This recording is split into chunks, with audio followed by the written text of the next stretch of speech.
कृष्ण विष्णु पादाय कृष्ण विष्णु गुरु वेदांत स्वामी के सारस्वती देवी गौरवाणी प्रचारिणी निर्विशेष शून्यमति पश्चात विश्वामिनी कांचा कल्पतरुभ्यश्च कृपा सिन्धुभ्यो च पतितानां पावनेभ्यो वैष्णवेभ्यो नमो नमः। हे कृष्ण करुणा सिंधु दीनबंधु जगत्पति गोपेश गोपिकांता राधा कांता नमस्ते गोपस्थ कांचन गौरांगेश राधे वृंदावनेश्वरी जय श्री राम सुखदेव गोस्वामी नाम हरि कृष्ण कृष्ण चैतन्य प्रभु नित्यानंद श्री कृष्ण राधे सरस्वती राधा हरे कृष्ण कृष्ण कृष्ण हरे हरे हरे राम राम राम हरे कृष्ण।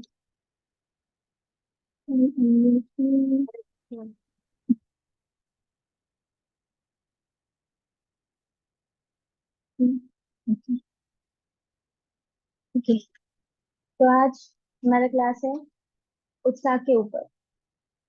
सुनने में बहुत छोटा लगता है कि उत्साह, हमें तो उत्साह है। जब कोई भक्त बोलता है ऐसा कि आप में उत्साह कम हो गया है, तो हमें क्या लगता है कि नहीं नहीं, उत्साह तो हमारे अंदर बहुत है, उत्साह है तभी तो हम भक्ति में टिके हुए हैं। तो उत्साह के ऊपर श्री प्रभुपाद जी उपदेशामृत में बोले हैं, भक्ति विनोद ठाकुर बोले हैं, विश्वनाथ चक्रवर्ती ठाकुर बोले हैं, मनन शिक्षा में रघुनाथ दास गोस्वामी बोले, हर एक आचार्य उत्साह के ऊपर बोले हैं। क्यों? क्योंकि उत्साह को बोला गया है कि उत्साह भक्ति का प्राण है। प्राण के बिना भक्ति क्या रहेगी? नहीं रहेगी। तो अगर हमारे अंदर उत्साह नहीं है, तो इसका मतलब हमारी भक्ति क्या हो रही है? धीरे धीरे डाउन हो रही है। तो आज का क्लास मेन इसीलिए रखा है ताकि हम खुद एनालाइज कर सके कि हमारे अंदर भक्ति का उत्साह है या नहीं है। तो सबसे पहले उत्साह क्या होता है? तो प्रभुपाद जी बताते हैं उपदेशामृत का जो तीसरा श्लोक है, उत्साह निश्चय धैर्य तत् तत् कर्म प्रवर्तना।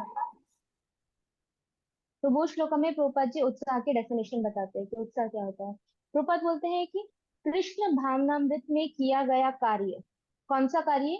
जो कृष्ण भक्ति में कृष्ण की प्रसन्नता के लिए जो कार्य किया जाता है, और वो कार्य कैसा होना चाहिए?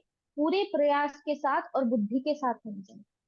ऐसा नहीं कि सेवा नहीं है, सेवा की आवश्यकता नहीं है और हम सोचे कि ठीक है बस हमें तो सेवा करते जाना है तो करते जाओ, बुद्धि का उपयोग ही नहीं करना है। क्या वर्ड यूज किया है? बुद्धि के साथ किया गया प्रयास कृष्ण की प्रसन्नता के लिए, कृष्ण भावनामृत में, उसको बोला जाता है उत्साह। तो ये डेफिनेशन है उत्साह की। अब हमें इसके एक एक वर्ड के ऊपर फोकस करना है कि बुद्धि का मतलब क्या है, प्रयास का मतलब क्या है, कृष्ण भावना का मतलब क्या है। अब ये लेक्चर रखने की जरूरत क्यों पड़ी? मैं प्रैक्टिकली अपने ऊपर भी बोल रही हूँ।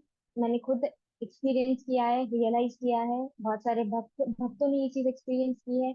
और बहुत मैक्सिमम मैं बोल सकती हूँ 99% भक्त जब भक्ति में आते हैं, उस टाइम पे उनका जो उत्साह होता है।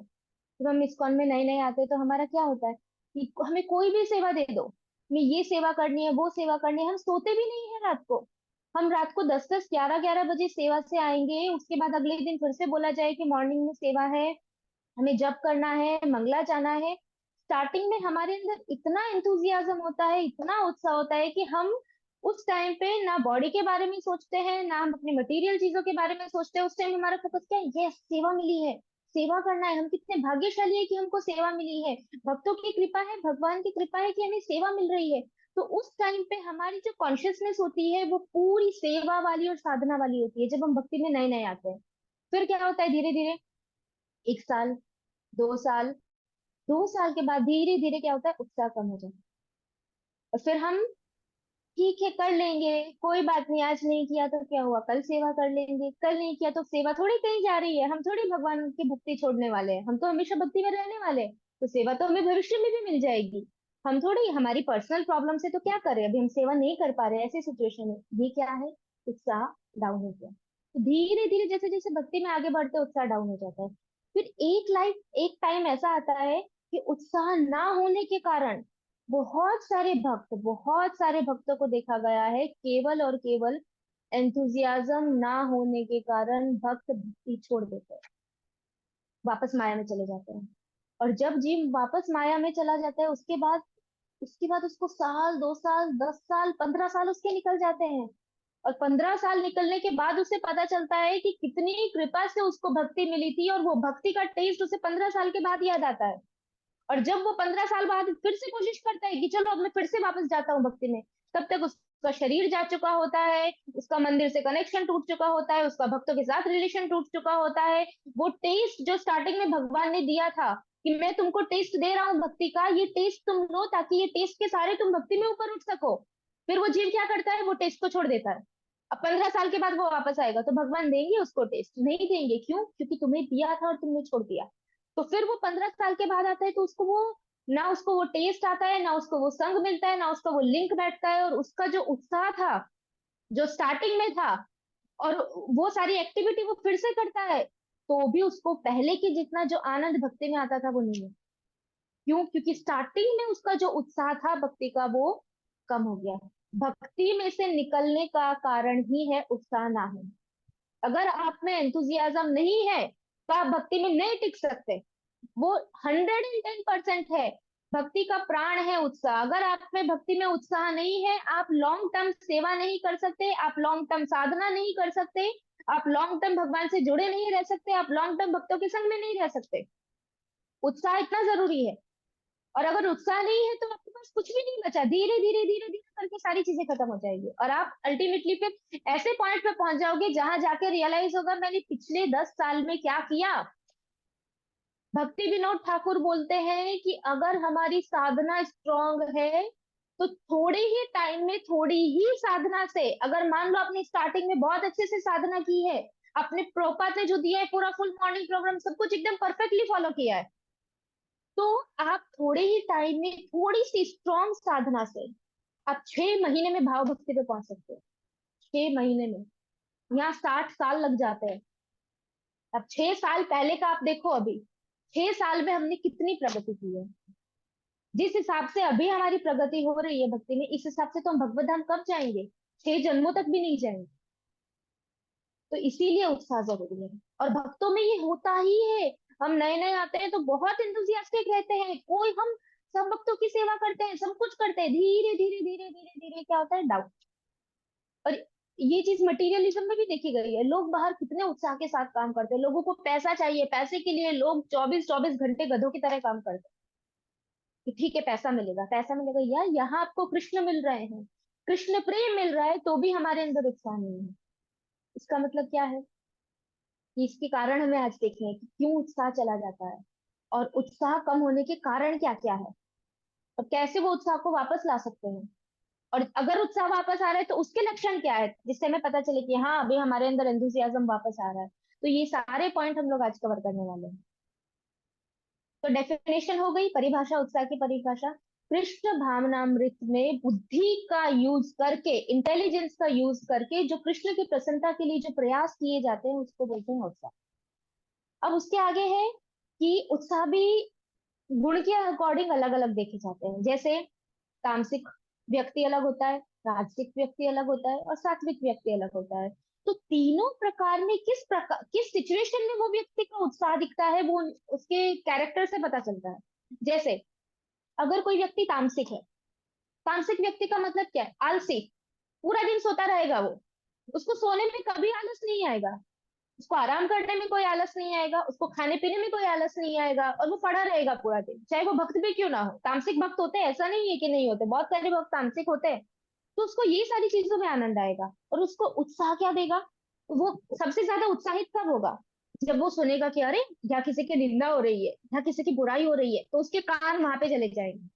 उसको पता चलेगा कि अरे इसने किसी ने कोई गलत कार्य किया है और उसको पनिशमेंट मिल रही है, तो वो बहुत खुश हो जाएगा कि अच्छा देखो इसने ऐसा किया, ऐसा हो गया। तो जहाँ प्रजल्प हो रहा होगा, इधर उधर की बातें हो रही है, भक्ति के अलावा इधर उधर की सारी बातें, वहां उसका इंटरेस्ट बढ़ेगा। तो ये सारी चीजें क्या है? ये तामसिक व्यक्ति के उत्साह है। लड़ाई हो रही है तो उसको इंटरेस्ट आएगा, प्रजल्प हो रहा है तो उसको इंटरेस्ट आएगा, किसी की निंदा हो रही है, किसी की बुराई हो रही है, तो उसको बहुत इंटरेस्ट आएगा। तो ये तमोगुण का प्रभाव है। और जब उसको भक्ति करने को बोलो, उसको जप करने को बोलो, तो उससे एक माला नहीं होती, 2 माला के बाद तो उसको बेचैनी होने लगती है, हमें कितने घंटे से बैठा हूँ यहाँ पे, मैं मुझसे भी बैठा नहीं जा रहा है, अभी थोड़ा चल लेता हूँ, चल लिया तो चलो अभी पोजीशन जगह चेंज कर लेते हैं। तो ये सारी चीजें क्यों आती है? क्योंकि वो तामसिक है, वो एक जगह बैठ के जप भी नहीं कर सकता, उसको जप में भी वैरायटी चाहिए।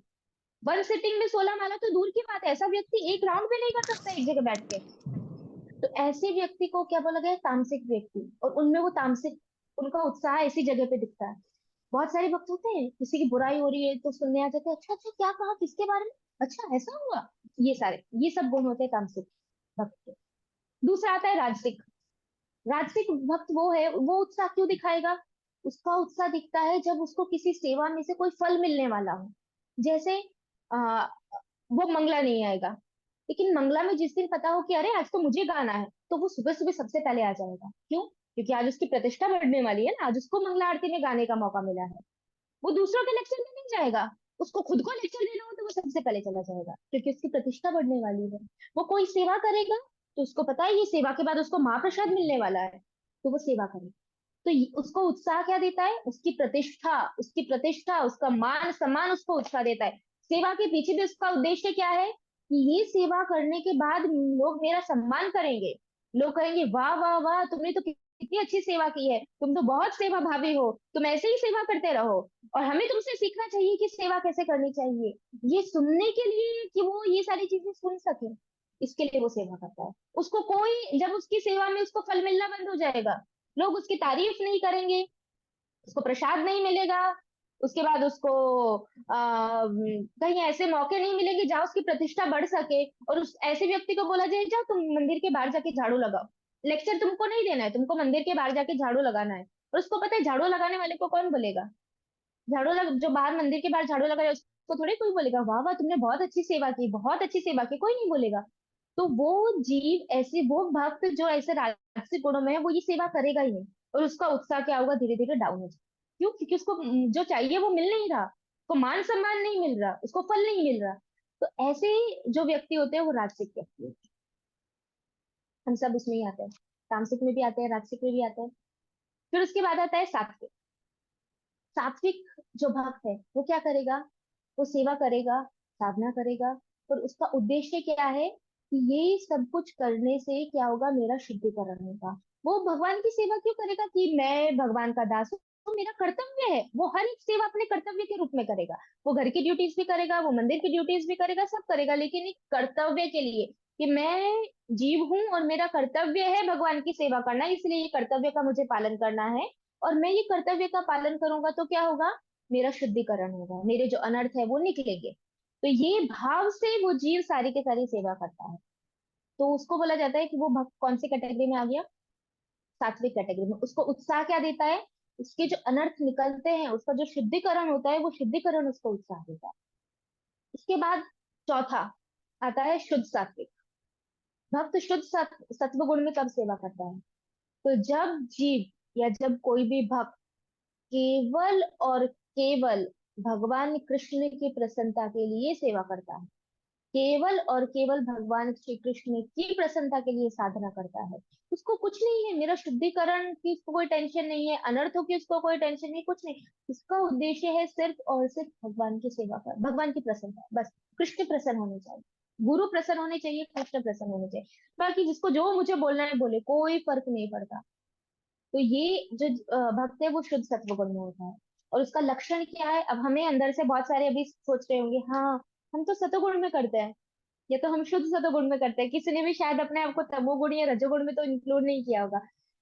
तो शुद्ध सतोगुण का मतलब है वो भक्त एक भी सेकंड, एक सेकंड बोल रही हूँ मैं, एक भी सेकंड वेस्ट नहीं करता। उसकी एक भी सेकंड यूट्यूब में अननेसेसरी चीजों में नहीं जाती, उसकी एक भी सेकंड एक्स्ट्रा सोने में नहीं जाती। ठीक है 6 घंटा सोना है, 6.5 घंटा सोना है, दैट्स इट। फिर ऐसा नहीं, अरे आज तो मुझे टाइम है तो चलो 1 घंटा सो जाता हूँ, ऐसा नहीं। उसको जितनी निद्रा चाहिए वो उतनी लेता है। वो एक भी सेकंड एक्स्ट्रा खाने में टाइम वेस्ट नहीं करता, वो एक भी सेकंड इधर उधर के प्रजल्प में टाइम वेस्ट नहीं करता, वो एक भी सेकंड निंदा में वेस्ट नहीं करता, वो एक भी सेकंड भौतिकवादी व्यक्तियों के गुण को ग्रहण करने में नहीं लेता, वेस्ट करता। तो ये सारे गुण हैं शुद्ध सतोगुण भक्त के। तो हम तो कितना दूर है उससे। जब हम शुद्ध सतोगुण में पहुंच गए तो भगवान यूं हमारी सेवा स्वीकार करेंगे। तामसिक राजसिक गुण में तो भगवान, ठीक है सेवा कर रहे हैं फल मिलता है, लेकिन उद्देश्य तो शुद्ध नहीं है ना। तो हमें धीरे धीरे तामसिक से राजसिक, राजसिक से सात्विक, और सात्विक से अल्टीमेटली शुद्ध सत्व गुण में पहुंचना है, जैसे प्रभुपाद जी। अभी हमारे इतने सारे जो सन्यासी महाराज है वो सब, they don't even waste a single second. Prabhupada कभी एक सेकंड वेस्ट नहीं किए। वो सिर्फ रात को 2 घंटा सोते थे, क्योंकि मटेरियल बॉडी को, इस बॉडी को मेंटेन करने के लिए थोड़ा रेस्ट चाहिए, दैट्स इट, सिर्फ इसके लिए। वरना प्रभुपाद जी सुबह उठते ही बुक राइटिंग, 2 बजे उठेंगे बुक राइटिंग, उसके बाद मंगला अपना जप, और उसके बाद लेक्चर, फिर उसके बाद प्रसादम कुकिंग करना, प्रीचिंग करना, ये कंट्री जाना, वो कर, पूरा दिन उनका 22 आवर्स प्रभुपाद जी के पैक होते थे कृष्ण भक्ति में। और वो 2 घंटे जब रेस्ट करते थे, तो भी उनके शिष्य बताते हैं वो 2 घंटे में भी कितनी बार भक्त वहां पे जाते थे, ऐसे तो वो was constantly speaking about Krishna. और उनको देखते थे तो ऐसा लगता था कि वो अभी भी कृष्ण के ही बारे में सोच रहे हैं, कृष्ण को ही देख रहे हैं। तो ये प्रभुपाद जी थे, 24 आवर्स इन कृष्णा कॉन्शियसनेस। वो शुद्ध सतोगुण का लक्षण है। तो हम कहाँ हैं अभी, और कहाँ पहुंचना है? बिना उत्साह के पहुंचेंगे? तमोगुण का उत्साह है, निंदा सुनना अच्छा लगता है, बुराई करना अच्छा लगता है, घर वालों की बुराई हो, सास की बुराई हो, ससुर की बुराई हो, पति की बुराई हो, बच्चों की बुराई हो, ये सब चलता है, ये सब अच्छा लगता है। कोई और अपना कर रहा हो तो भी उनको सुनना अच्छा लगता है हमें, क्यों? तामसिक, तमोगुण का प्रभाव। तो ये 4 प्रकार के भक्त होते हैं, और उनके ये 4 प्रकार के उत्साह होते हैं। अब हमें जज करना है कि हम किसमें हैं। अब एकदम से हम जंप नहीं कर सकते कि चलो अब कल से तो मैं शुद्ध सत्वगुण में ही काम करूंगा। शुद्ध सत्वगुण में करने के लिए 24 घंटे आपका वो कॉन्शियसनेस होनी चाहिए, बट हमें प्रयास करना चाहिए। कि जैसे अभी अगर हम तामसिक में है, आलस बहुत ज्यादा है, नींद बहुत आती है, बहुत इच्छा होती है सोने की, बहुत इच्छा होती है आराम से पड़े रहो, पड़े पड़े सारे काम करो, माला भी लेटे लेटे बेड पे हो गई, रीडिंग लेटे लेटे बेड पे हो गई, हियरिंग लेटे लेटे बेड पे ही हो गई, प्रसाद बेड पे हो गया, सब कुछ नहीं हो गया। ये क्या है? तमोगुण। शारीरिक जो हमारे गुण है उसका शरीर पे जो प्रभाव पड़ता है, उसका मन पे प्रभाव 100% पड़ता है। और आपके मन पे प्रभाव पड़ेगा तो मन को कंट्रोल कैसे करोगे? मन को तो तमोगुण में डाला हुआ है। मन तमोगुण में है तो उसको शुद्ध सतोगुण में, मन में 24 घंटे कृष्ण रखने के लिए पहले मन को शुद्ध तो करना पड़ेगा। शुद्ध कब करोगे? जब वो तमोगुण से रजोगुण पे आएगा, रजोगुण से सतोगुण पे आएगा, फिर शुद्ध सतोगुण पे आएगा। अब पूरा दिन शरीर तमोगुण में रहता है तो मन कहाँ से शुद्ध सतोगुण में आएगा? हम थोड़ी भागवत है, ऐसे महाभागवत है कि किसी भी खराब जगह पे बैठे रहेंगे, कुछ भी करेंगे तो भी मन हमारा एकदम शुद्ध रहेगा? पॉसिबल ही नहीं है वो। अगर ये होता तो इतने सारे शास्त्र में क्यों बोला गया है शुचि मेंटेन करना है, शारीरिक क्लीनलीनेस की जरूरत है, तमोगुण से ऊपर उठना है, आलस छोड़ना है, निद्रा छोड़ना है, क्यों? जितना जरूरी है उतना लो, उसमें कोई प्रॉब्लम नहीं है। एक्स्ट्रा की क्या जरूरत है? अननेसेसरी। तो ये, इसलिए हमें सीधा जंप नहीं करना है, हमें क्या करना है? स्टेप बाय स्टेप जाना है। उसके बाद जैसे रामानंद राय बताते हैं, चैतन्य महाप्रभु के, जो जगन्नाथपुरी में जब चैतन्य महाप्रभु गए थे तो उनको रामानंद राय वहां पे मिले थे, जो राधा रानी की सखी है। तो वो बोलते हैं ददाती लौल्यम। सबसे इंपॉर्टेंट क्या है भगवान को प्राप्त करने के लिए? लालसा होनी चाहिए, लालच, तीव्र लालच। मुझे ये लाइफ में एनी एट एनी कॉस्ट, किसी भी कीमत पे कृष्ण को प्राप्त करना है, करना है, करना है। कृष्ण को प्राप्त करना कोई बच्चों का खेल है कि बस हाँ थोड़ा सा भक्ति किया, दिन का 1-2 घंटा कर लिया, 4 माला कर ली, 5 माला कर ली, थोड़ा रीडिंग कर लिया, हियरिंग हुआ नहीं हुआ, रीडिंग हुआ नहीं हुआ, कोई बात नहीं, बाकी के दिन में अपना काम किया, कृष्ण अपने रास्ते में अपने रास्ते, अगले दिन फिर सेम शेड्यूल फॉलो किया। ऐसे मिलेंगे कृष्ण? तो कृष्ण इतने नवरे तो फिर कृष्ण सबको मिल जाएंगे। कृष्ण को प्राप्त करने के लिए 24 घंटे कृष्ण स्मरण होना चाहिए। 23 आवर्स 59 मिनट्स नहीं, 24 आवर्स। 1 मिनट भी ऐसा नहीं होना चाहिए कि कृष्ण का विस्मरण हो। भक्ति का सार क्या है? Always remember Krishna and never forget Krishna. वो भक्ति का सार है। तो वो स्तर पे पहुंचना है। वो स्तर पे एक दिन में 2 दिन में नहीं पहुंच सकते। वो स्तर पे पहुंचने के लिए कितनी स्ट्रांग साधना चाहिए? हमारी टूटी फूटी ये मरी हुई माला जो हम 16 माला करते हैं उससे पहुंच सकते हैं? भाव भक्ति क्या होती है? प्रभुपाद ये बोले हैं जो निष्ठा तक पहुंच गया उसको मैं भगवत धाम ले जाऊंगा। भाव से पहले आता है निष्ठा। निष्ठा तक पहुंच गए तो भी मैं ले जाऊंगा। लेकिन हम तो कहाँ अटके हुए हैं? अभी तो साधु संग, अगर चलो साधु संग मिल गया, भजन क्रिया हमारी चल रही है, हम टूटा फूटा भजन कर रहे हैं, अनर्थ निवृत्ति के ऊपर उठने में जन्मों लग जाते हैं। अनर्थ निवृत्ति से ऊपर नहीं आते, इतने अनर्थ है, इतने सारे अनर्थ अभी के हैं, पिछले जन्मों के हैं, इतने सारे हैं। हमसे रोज अपराध होते हैं तो अनर्थ बढ़ते जाते हैं, बढ़ते जाते हैं, बढ़ते जाते हैं। वो अनर्थों से कब ऊपर उठेंगे, तब तो जाके एक एक स्टेप आगे बढ़ेंगे। अनर्थों से ही ऊपर नहीं आ रहे हैं तो अनर्थ से कैसे बाहर आएंगे? 16 माला से बाहर आ जाएंगे। जैसे 16 माला की बस नियम है, 16 माला करना है, वो चाहे कैसी भी हो, चलते फिरते खाते मोबाइल यूज करते कैसे भी 16 माला होनी चाहिए बस। ये इससे अनर्थ निकलेंगे? अनर्थ खुलेंगे भी नहीं। अनर्थों को निकालना तो दूर, आचार्य बताते हैं कि अनर्थ it will they will not even shake, हिलेंगे भी नहीं, निकालना तो छोड़ो। और ऐसे कितने अनर्थ है? एक अनर्थ थोड़ी है, दो अनर्थ थोड़ी है, कितने अनर्थ है, और कितने जन्मों से। तो जब वो अनर्थ निकलेंगे तब तो आप ऊपर बढ़ोगे अनर्थ निवृत्ति के, तब तो रियल भजन स्टार्ट होगा। तो इसीलिए लौल्यम होना सबसे पहले बहुत जरूरी है। लालसा, लालच, भगवान को प्राप्त करने का इतना लालच होना चाहिए कि पूरा दिन एंजाइटी रहनी चाहिए, टेंशन रहनी चाहिए माइंड में कि मैं कृष्ण को ये लाइफ में प्राप्त कर पाऊंगी या नहीं कर पाऊंगी। नहीं कर पाऊंगी तो 84 लाख योनियों के बाद मनुष्य शरीर मिला। ब्रह्मा जी के 1000 चतुर्युग में एक बार महाप्रभु आते हैं हरि नाम देने। और जब महाप्रभु आते हैं ऐसे टाइम पे एक बार हमें श्रील प्रभुपाद जी मिले, पूरा प्रॉपर प्रोसेस प्रभुपाद जी ने दे दिया। इतना इजी कंसेशन दे दिया 25% के, 75% शुद्ध भक्ति तुम्हारी होगी तो भी मैं तुमको ले जाऊंगा पीछे गोलोक के पीछे दरवाजे से। और हम क्या कर रहे हैं? हम क्या कर रहे हैं? अगर हम यहाँ तक नहीं पहुंच पाते हैं, प्रभुपाद नहीं चाहते थे कि कोई भी डिसाइपल दूसरी बार उनका, या कोई भी जो भी भक्त है वो फिर से जन्म ले, फिर से उनको किसी माँ के गर्भ में जाना पड़े। और अगर हम सही से भक्ति नहीं करेंगे, तीव्र भक्ति नहीं करेंगे, भगवान के लिए लालसा नहीं रखेंगे तो क्या होगा? वेस्ट।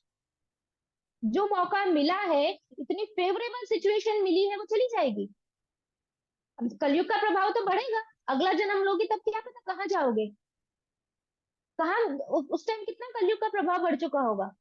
तब सोचेंगे कि हाँ कोई बात नहीं, 10% ये लाइफ में कि 10% अगली लाइफ में, ऐसे करते करते कभी तो 100% होंगे ना। जरूरी नहीं है। स्वर्ग चले गए तो स्वर्ग का और यहाँ का जो टाइम कैलकुलेशन है, सीधा जब स्वर्ग से यहाँ होगे, यहाँ पे हरिनाम का पूरा सब खत्म हो चुका होगा। No temples. ये सिर्फ और सिर्फ जो स्वर्ण युग, गोल्डन युग बोला जाता है इसको, जिसमें चैतन्य महाप्रभु ने आके हरिनाम दिया है, वो 10,000 साल तक ही है। उसके बाद नहीं है। आप जब तक स्वर्ग से अपने पुण्य कर्मों का भोग के यहाँ पे आओगे, ये 10,000 साल खत्म हो चुके होंगे। फिर कहाँ जाओगे? किसके पास जाओगे? कौन आपको हरिनाम देगा? तो क्यों ऐसा रिस्क ले रहे हो? क्योंकि अगर ये लाइफ में भगवत धाम नहीं गए और बहुत अच्छी भक्ति नहीं की, बहुत अच्छी भक्ति करोगे और भगवत धाम नहीं गए तो वैष्णव के घर में बर्फ मिलेगा। और अगर सिर्फ भक्ति की और बहुत ज्यादा नहीं किया तो पहले स्वर्ग जाओगे। अब जब तक स्वर्ग से यहाँ वापस आओगे तब तक सब रिस्क है। रिस्क है ये बहुत बड़ा। तो अभी सीरियस नहीं होगे तो हम लोग तो यंग है अभी, अभी भी हमारे पास टाइम है। ऐसा हमें लगता है कि चलो टाइम है फिर भी, लेकिन जो जो भक्त की एज हो चुकी है उनके पास तो ये टाइम भी नहीं है। तो अभी सीरियस होंगे तब जाके 30-40 साल के बाद भजन में हम थोड़े परफेक्ट हो सकते हैं। तो अभी से कितना स्ट्रांग भजन करना पड़ेगा। भजन के बिना क्या होगा? भजन के बिना कुछ नहीं होगा। आप भजन के बिना सेवा में भी नहीं टिक सकते। भजन तो आपका मेन है। साधना स्ट्रांग नहीं है तो आप लॉन्ग टर्म सेवा नहीं कर सकते। और वो सेवा का इतना प्रभाव भी नहीं होगा, भगवान इतने प्रसन्न भी नहीं होंगे वो सेवा से। क्यों? क्योंकि साधना के बिना आपकी चेतना कैसे शुद्ध होगी? और चेतना शुद्ध नहीं होगी तो सेवा के टाइम पे भी आप सोचते तो कुछ और ही रहोगे। तो फिजिकली आप सेवा कर रहे हो बट आपकी चेतना का उद्धार कहाँ हुआ? क्या है? International society for Krishna consciousness. Ultimately चेतना को इंप्रूव करना है। चेतना को इंप्रूव करने के लिए तो भजन चाहिए, साधना चाहिए। तो ऐसी इच्छा होनी चाहिए, 24 घंटे टेंशन रहना चाहिए कि कब मृत्यु आ गई पता नहीं, तो ये मौका गया हाथ से। फिर क्या करोगे? कहाँ जाएंगे? इतना अच्छा जो अपॉर्चुनिटी मिला है चला जाएगा। फायदा ले सकते थे और ले रहे हैं बहुत सारे भक्त। इतने सारे भक्त हैं जो एक दिन में 128 माला करते हैं। कितने सारे भक्त हैं हमारे जो एक दिन में 192 राउंड्स भी करते हैं कभी कभी, एकादशी पे और छुट्टी के दिन। मतलब 3 लाख नाम जप करते हैं वो लोग एक दिन में। और हम 16 माला और 192 राउंड्स और 16 राउंड्स, और वो 16 माले में भी हमारी तो पूरी बैटरी डाउन। बहुत हो गया, बहुत कर लिया। 2 घंटा माला की आज का दिन का कोटा पूरा। ये कोटा से भगवान मिलेंगे? वो 3 लाख नाम जप करने वाले बोलते हैं कि उनको गारंटी नहीं है भगवान मिलेंगे, और यहाँ हम सोचते हैं कि 16 माला वाले को भगवान मिल जाएंगे। इतनी जल्दी नहीं मिलेंगे, इतनी आसानी से नहीं मिलेंगे भगवान। इसीलिए भगवान को प्राप्त करने की लालसा होनी चाहिए, लौल्यम बहुत जरूरी है, उससे भगवान आकर्षित होंगे। तो लाल डेली डेली चिंता होनी चाहिए कि आज मैंने पूरे दिन में क्या किया, कितना दिन मेरा आज का वेस्ट हो गया, एक दिन गया मेरी लाइफ का। डेली वो लालसा भगवान के प्रति बढ़ाए, तब तो जाके हम थोड़े उत्साही होंगे, वरना क्या होगा, पूरे निरुत्साही होके पूरा जीवन निकल जाएगा। भक्ति गई, मौका जो दिया था प्रभुपाद जी की कृपा से मिला था वो सब चला जाएगा। फिर उसके बाद अम, बताते हैं कि जो लालसा है, जैसे जो हम अभी लालसा के बारे में बात कर रहे थे भगवान के प्रति, तो वो लालसा जब होती है तो उसके लिए क्या करना पड़ेगा कि हमें ऐसी लालसा आए। तो उसके लिए एक तो प्रयास करना पड़ेगा, बुद्धि के साथ प्रयास। ऐसा नहीं है कि बैठे बैठे मुझे लालसा आ जाएगी, प्रयास करना पड़ेगा लालसा लाने के लिए, बुद्धि के साथ प्रयास करना पड़ेगा और इच्छा रखनी पड़ेगी कि ये मैं ये सेवा कर रही हूँ, वो सेवा के लिए अपना पूरा जी जान लगा दो, साधना के लिए जी जान लगा दो, एक एक हरि नाम के लिए जी जान लगा दो, और इच्छा रखो कि मैं ये कर रही हूँ कृष्ण की प्रसन्नता के लिए, कृष्ण आपके लिए है, मुझे कृष्ण चाहिए चाहिए और चाहिए, कृष्ण प्रेम चाहिए, भगवत धाम मिले ना मिले वो भगवान की इच्छा है, लेकिन मेरा प्रयास और मेरी इच्छा 100% होनी चाहिए, तब भगवान के प्रति वो लालसा बढ़ेगी। तो इसलिए प्रयास और इच्छा दोनों चीज बहुत इंपॉर्टेंट है। खाली प्रयास करते जाओ करते जाओ करते जाओ बट इच्छा नहीं रख रहे हो तो भी मतलब नहीं है, और खाली इच्छा रख रहे हो मुझे तो भगवत धाम जाना है जाना है जाना है और कुछ कर नहीं रहे हो तो भी कोई मतलब नहीं है। दोनों चीज होनी चाहिए, इच्छा होनी चाहिए और वो इच्छा भगवान की प्रसन्नता के लिए, उस इच्छा के लिए प्रयास होना चाहिए, तब जाके भगवान के प्रति जो लालसा है वो बढ़ेगी, तब जाके भक्ति में आगे बढ़ेंगे, उत्साह बढ़ेगा। फिर अब आगे हम देखते हैं कि अब कैसे पता करें कि हम में उत्साह है या नहीं है, जिसमें उत्साह नहीं होता उसके लक्षण क्या क्या है। इसमें से मैक्सिमम उन सब में है। सबसे पहला, सेवा के बहाने, वो हमेशा सेवा में एक्सक्यूजेस देगा।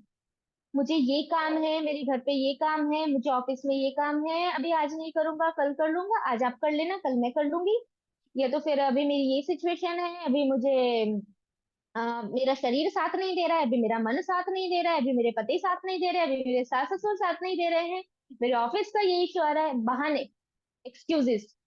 सेवा में उसके एक्सक्यूजेस बढ़ते जाएंगे बढ़ते जाएंगे बढ़ते जाएंगे, वो जैसे जैसे सेवा छोड़ता जाएगा आप समझ लो उसका उत्साह डाउन है। आप सेवा कर रहे हो उत्साह के साथ कर रहे हो वो एक लक्षण है कि आप में उत्साह है। तो अगर आप सेवा में बहाने बना रहे हो, बहानेबाजी चल रही है, ऐसा नहीं है। दूसरा, साधना में उसके एक्सक्यूजेस आएंगे। साधना में एक्सक्यूज कैसे आएगा? हाँ, कल तो मैंने बहुत सेवा की, कल तो मैं बाहर गई थी, कल तो मैं थक गई थी, कल ये था, तो कोई बात नहीं आज मैं लेट उठ जाऊंगी, ऑनलाइन मंगला आरती नहीं करूंगी, मंदिर में नहीं जाऊंगी तो ऑनलाइन कर लूंगी, मंगला आरती अटेंड करके 1 घंटा सो जाऊंगी, थोड़ा रेस्ट कर लूंगी। ये सारे के सारे बहाने चालू हो जाएंगे। सबसे पहला क्या, कि सेवा में वो बहाने बनाएगा अगर उत्साह नहीं है तो। दूसरा, उसके साधना में भी बहाने आएंगे कि उसको बॉडी को रेस्ट चाहिए, मंगला नहीं है तो कोई बात नहीं, एक दिन मंगला नहीं करेंगे तो क्या हुआ, भगवान को तो पता है ना मेरी सिचुएशन कैसी थी। ऐसे ऐसे हमारा मन हमको एक्सक्यूज देता है। भगवान को पता है कल मैंने कितनी सेवा की थी, तो सेवा ही की ना, भगवान की तो सेवा की है, तो एक दिन में मंगला नहीं करूंगी तो क्या हो जाएगा, थोड़ी कुछ होने वाला है। भगवान सब जानते हैं और भगवान इतने कठोर थोड़ी है, भगवान तो कृपालु है, मेरी सिचुएशन समझते हैं भगवान। मेरा शरीर साथ नहीं देगा तो मैं आगे कैसे भजन करूंगी, तभी मुझे शरीर का तो पहले ध्यान रखना पड़ेगा ना। तो ये सारे बहाने मन देगा, और फिर क्या करेंगे, ठीक है कोई बात नहीं मंगला मत जाओ। फिर सुबह जब नहीं हुआ तो कोई बात नहीं, कभी कभी चलता है, प्रभुपाद जी ने बोला है 16 माला करनी है, चाहे दिन में करो दोपहर को करो रात को करो, 16 माला होनी चाहिए। रात की 16 माला से कौन आपको भगवत धाम लेके जाएगा? पूरे दिन के थके हारे, शरीर काम नहीं करता, मन विचलित रहता है, शरीर को नींद की आवश्यकता है, वो नींद की अवस्था में हम माला लेके बैठते हैं कि हम माला करेंगे और हम भगवान को प्राप्त करेंगे और हमारा ध्यान भगवान में लग जाएगा, इम्पॉसिबल। वो सिर्फ एक नियम रह जाता है कि 16 माला करनी है तो रात को घिसते पिसते जैसे भी 16 माला निपटानी है। भजन नहीं है वो माला खत्म करना है। और माला की सेवा करना क्या है, सुबह उठो, कांस्टेंट एक सिटिंग में बैठो, एक एक महामंत्र के ऊपर कंसंट्रेशन करो और माला करो, दैट इज सेवा। वो हरि नाम करना है, खींचना नहीं है उसको। हम क्या करते हैं जब हमारे अंदर उत्साह नहीं होता, दूसरा लक्षण क्या है, साधना, फिर धीरे धीरे नीति नियम टूटने लगते हैं कि ठीक है कभी कभी बाहर जाए तो ऐसा खा सकते हैं कोई प्रॉब्लम नहीं है, प्रसाद नहीं है तो मानसिक ऑफर कर सकते हैं कोई प्रॉब्लम नहीं, तबीयत खराब है तो चलो उपवास नहीं करना है, कोई बात नहीं, अभी तबीयत का इशू आ गया है, ऐसा डिटर्मिनेशन नहीं है। कहाँ गया डिटर्मिनेशन? हम बाहर कुछ और भी खा सकते हैं तो उपवास का भी खा सकते हैं। तो ये सारी एक्सक्यूजेस मन हमें देगा, देगा 100% देगा। तो उस टाइम पे कहाँ गया वो? क्यों ऐसा आता है? क्योंकि उत्साही नहीं है।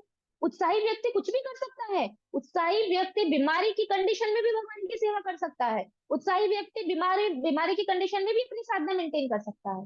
लेकिन जब हमारा शरीर साथ नहीं देता है तो मन डाउन हो जाता है, और मन क्या करता है कि हमारी पूरी चेतना को डाउन कर देता है और हमें बार बार सांत्वना देता है। अरे कोई बात नहीं, तुम बीमार हो, अरे कोई बात नहीं, तुम बीमार हो, कोई बात नहीं, आराम करो, कल से करना, परसों से करना, तरसों से करना, करते करते जीवन के 20, 30, 40, 50 साल निकल जाएंगे।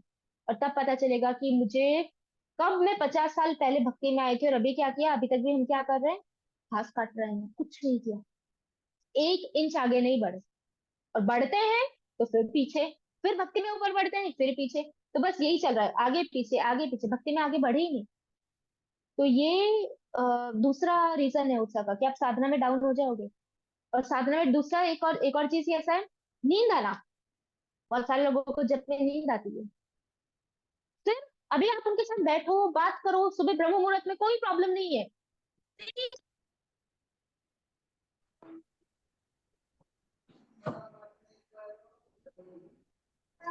जैसे ही हाथ में माला आई, माला आते ही तुरंत नींद आनी चालू हो जाती है। क्यों? फट फट 16 माला होती है, पता भी नहीं चलता। कौन अनम्यूट है? जागृति। जागृति म्यूट करो, डिस्टरबेंस हो रहा है।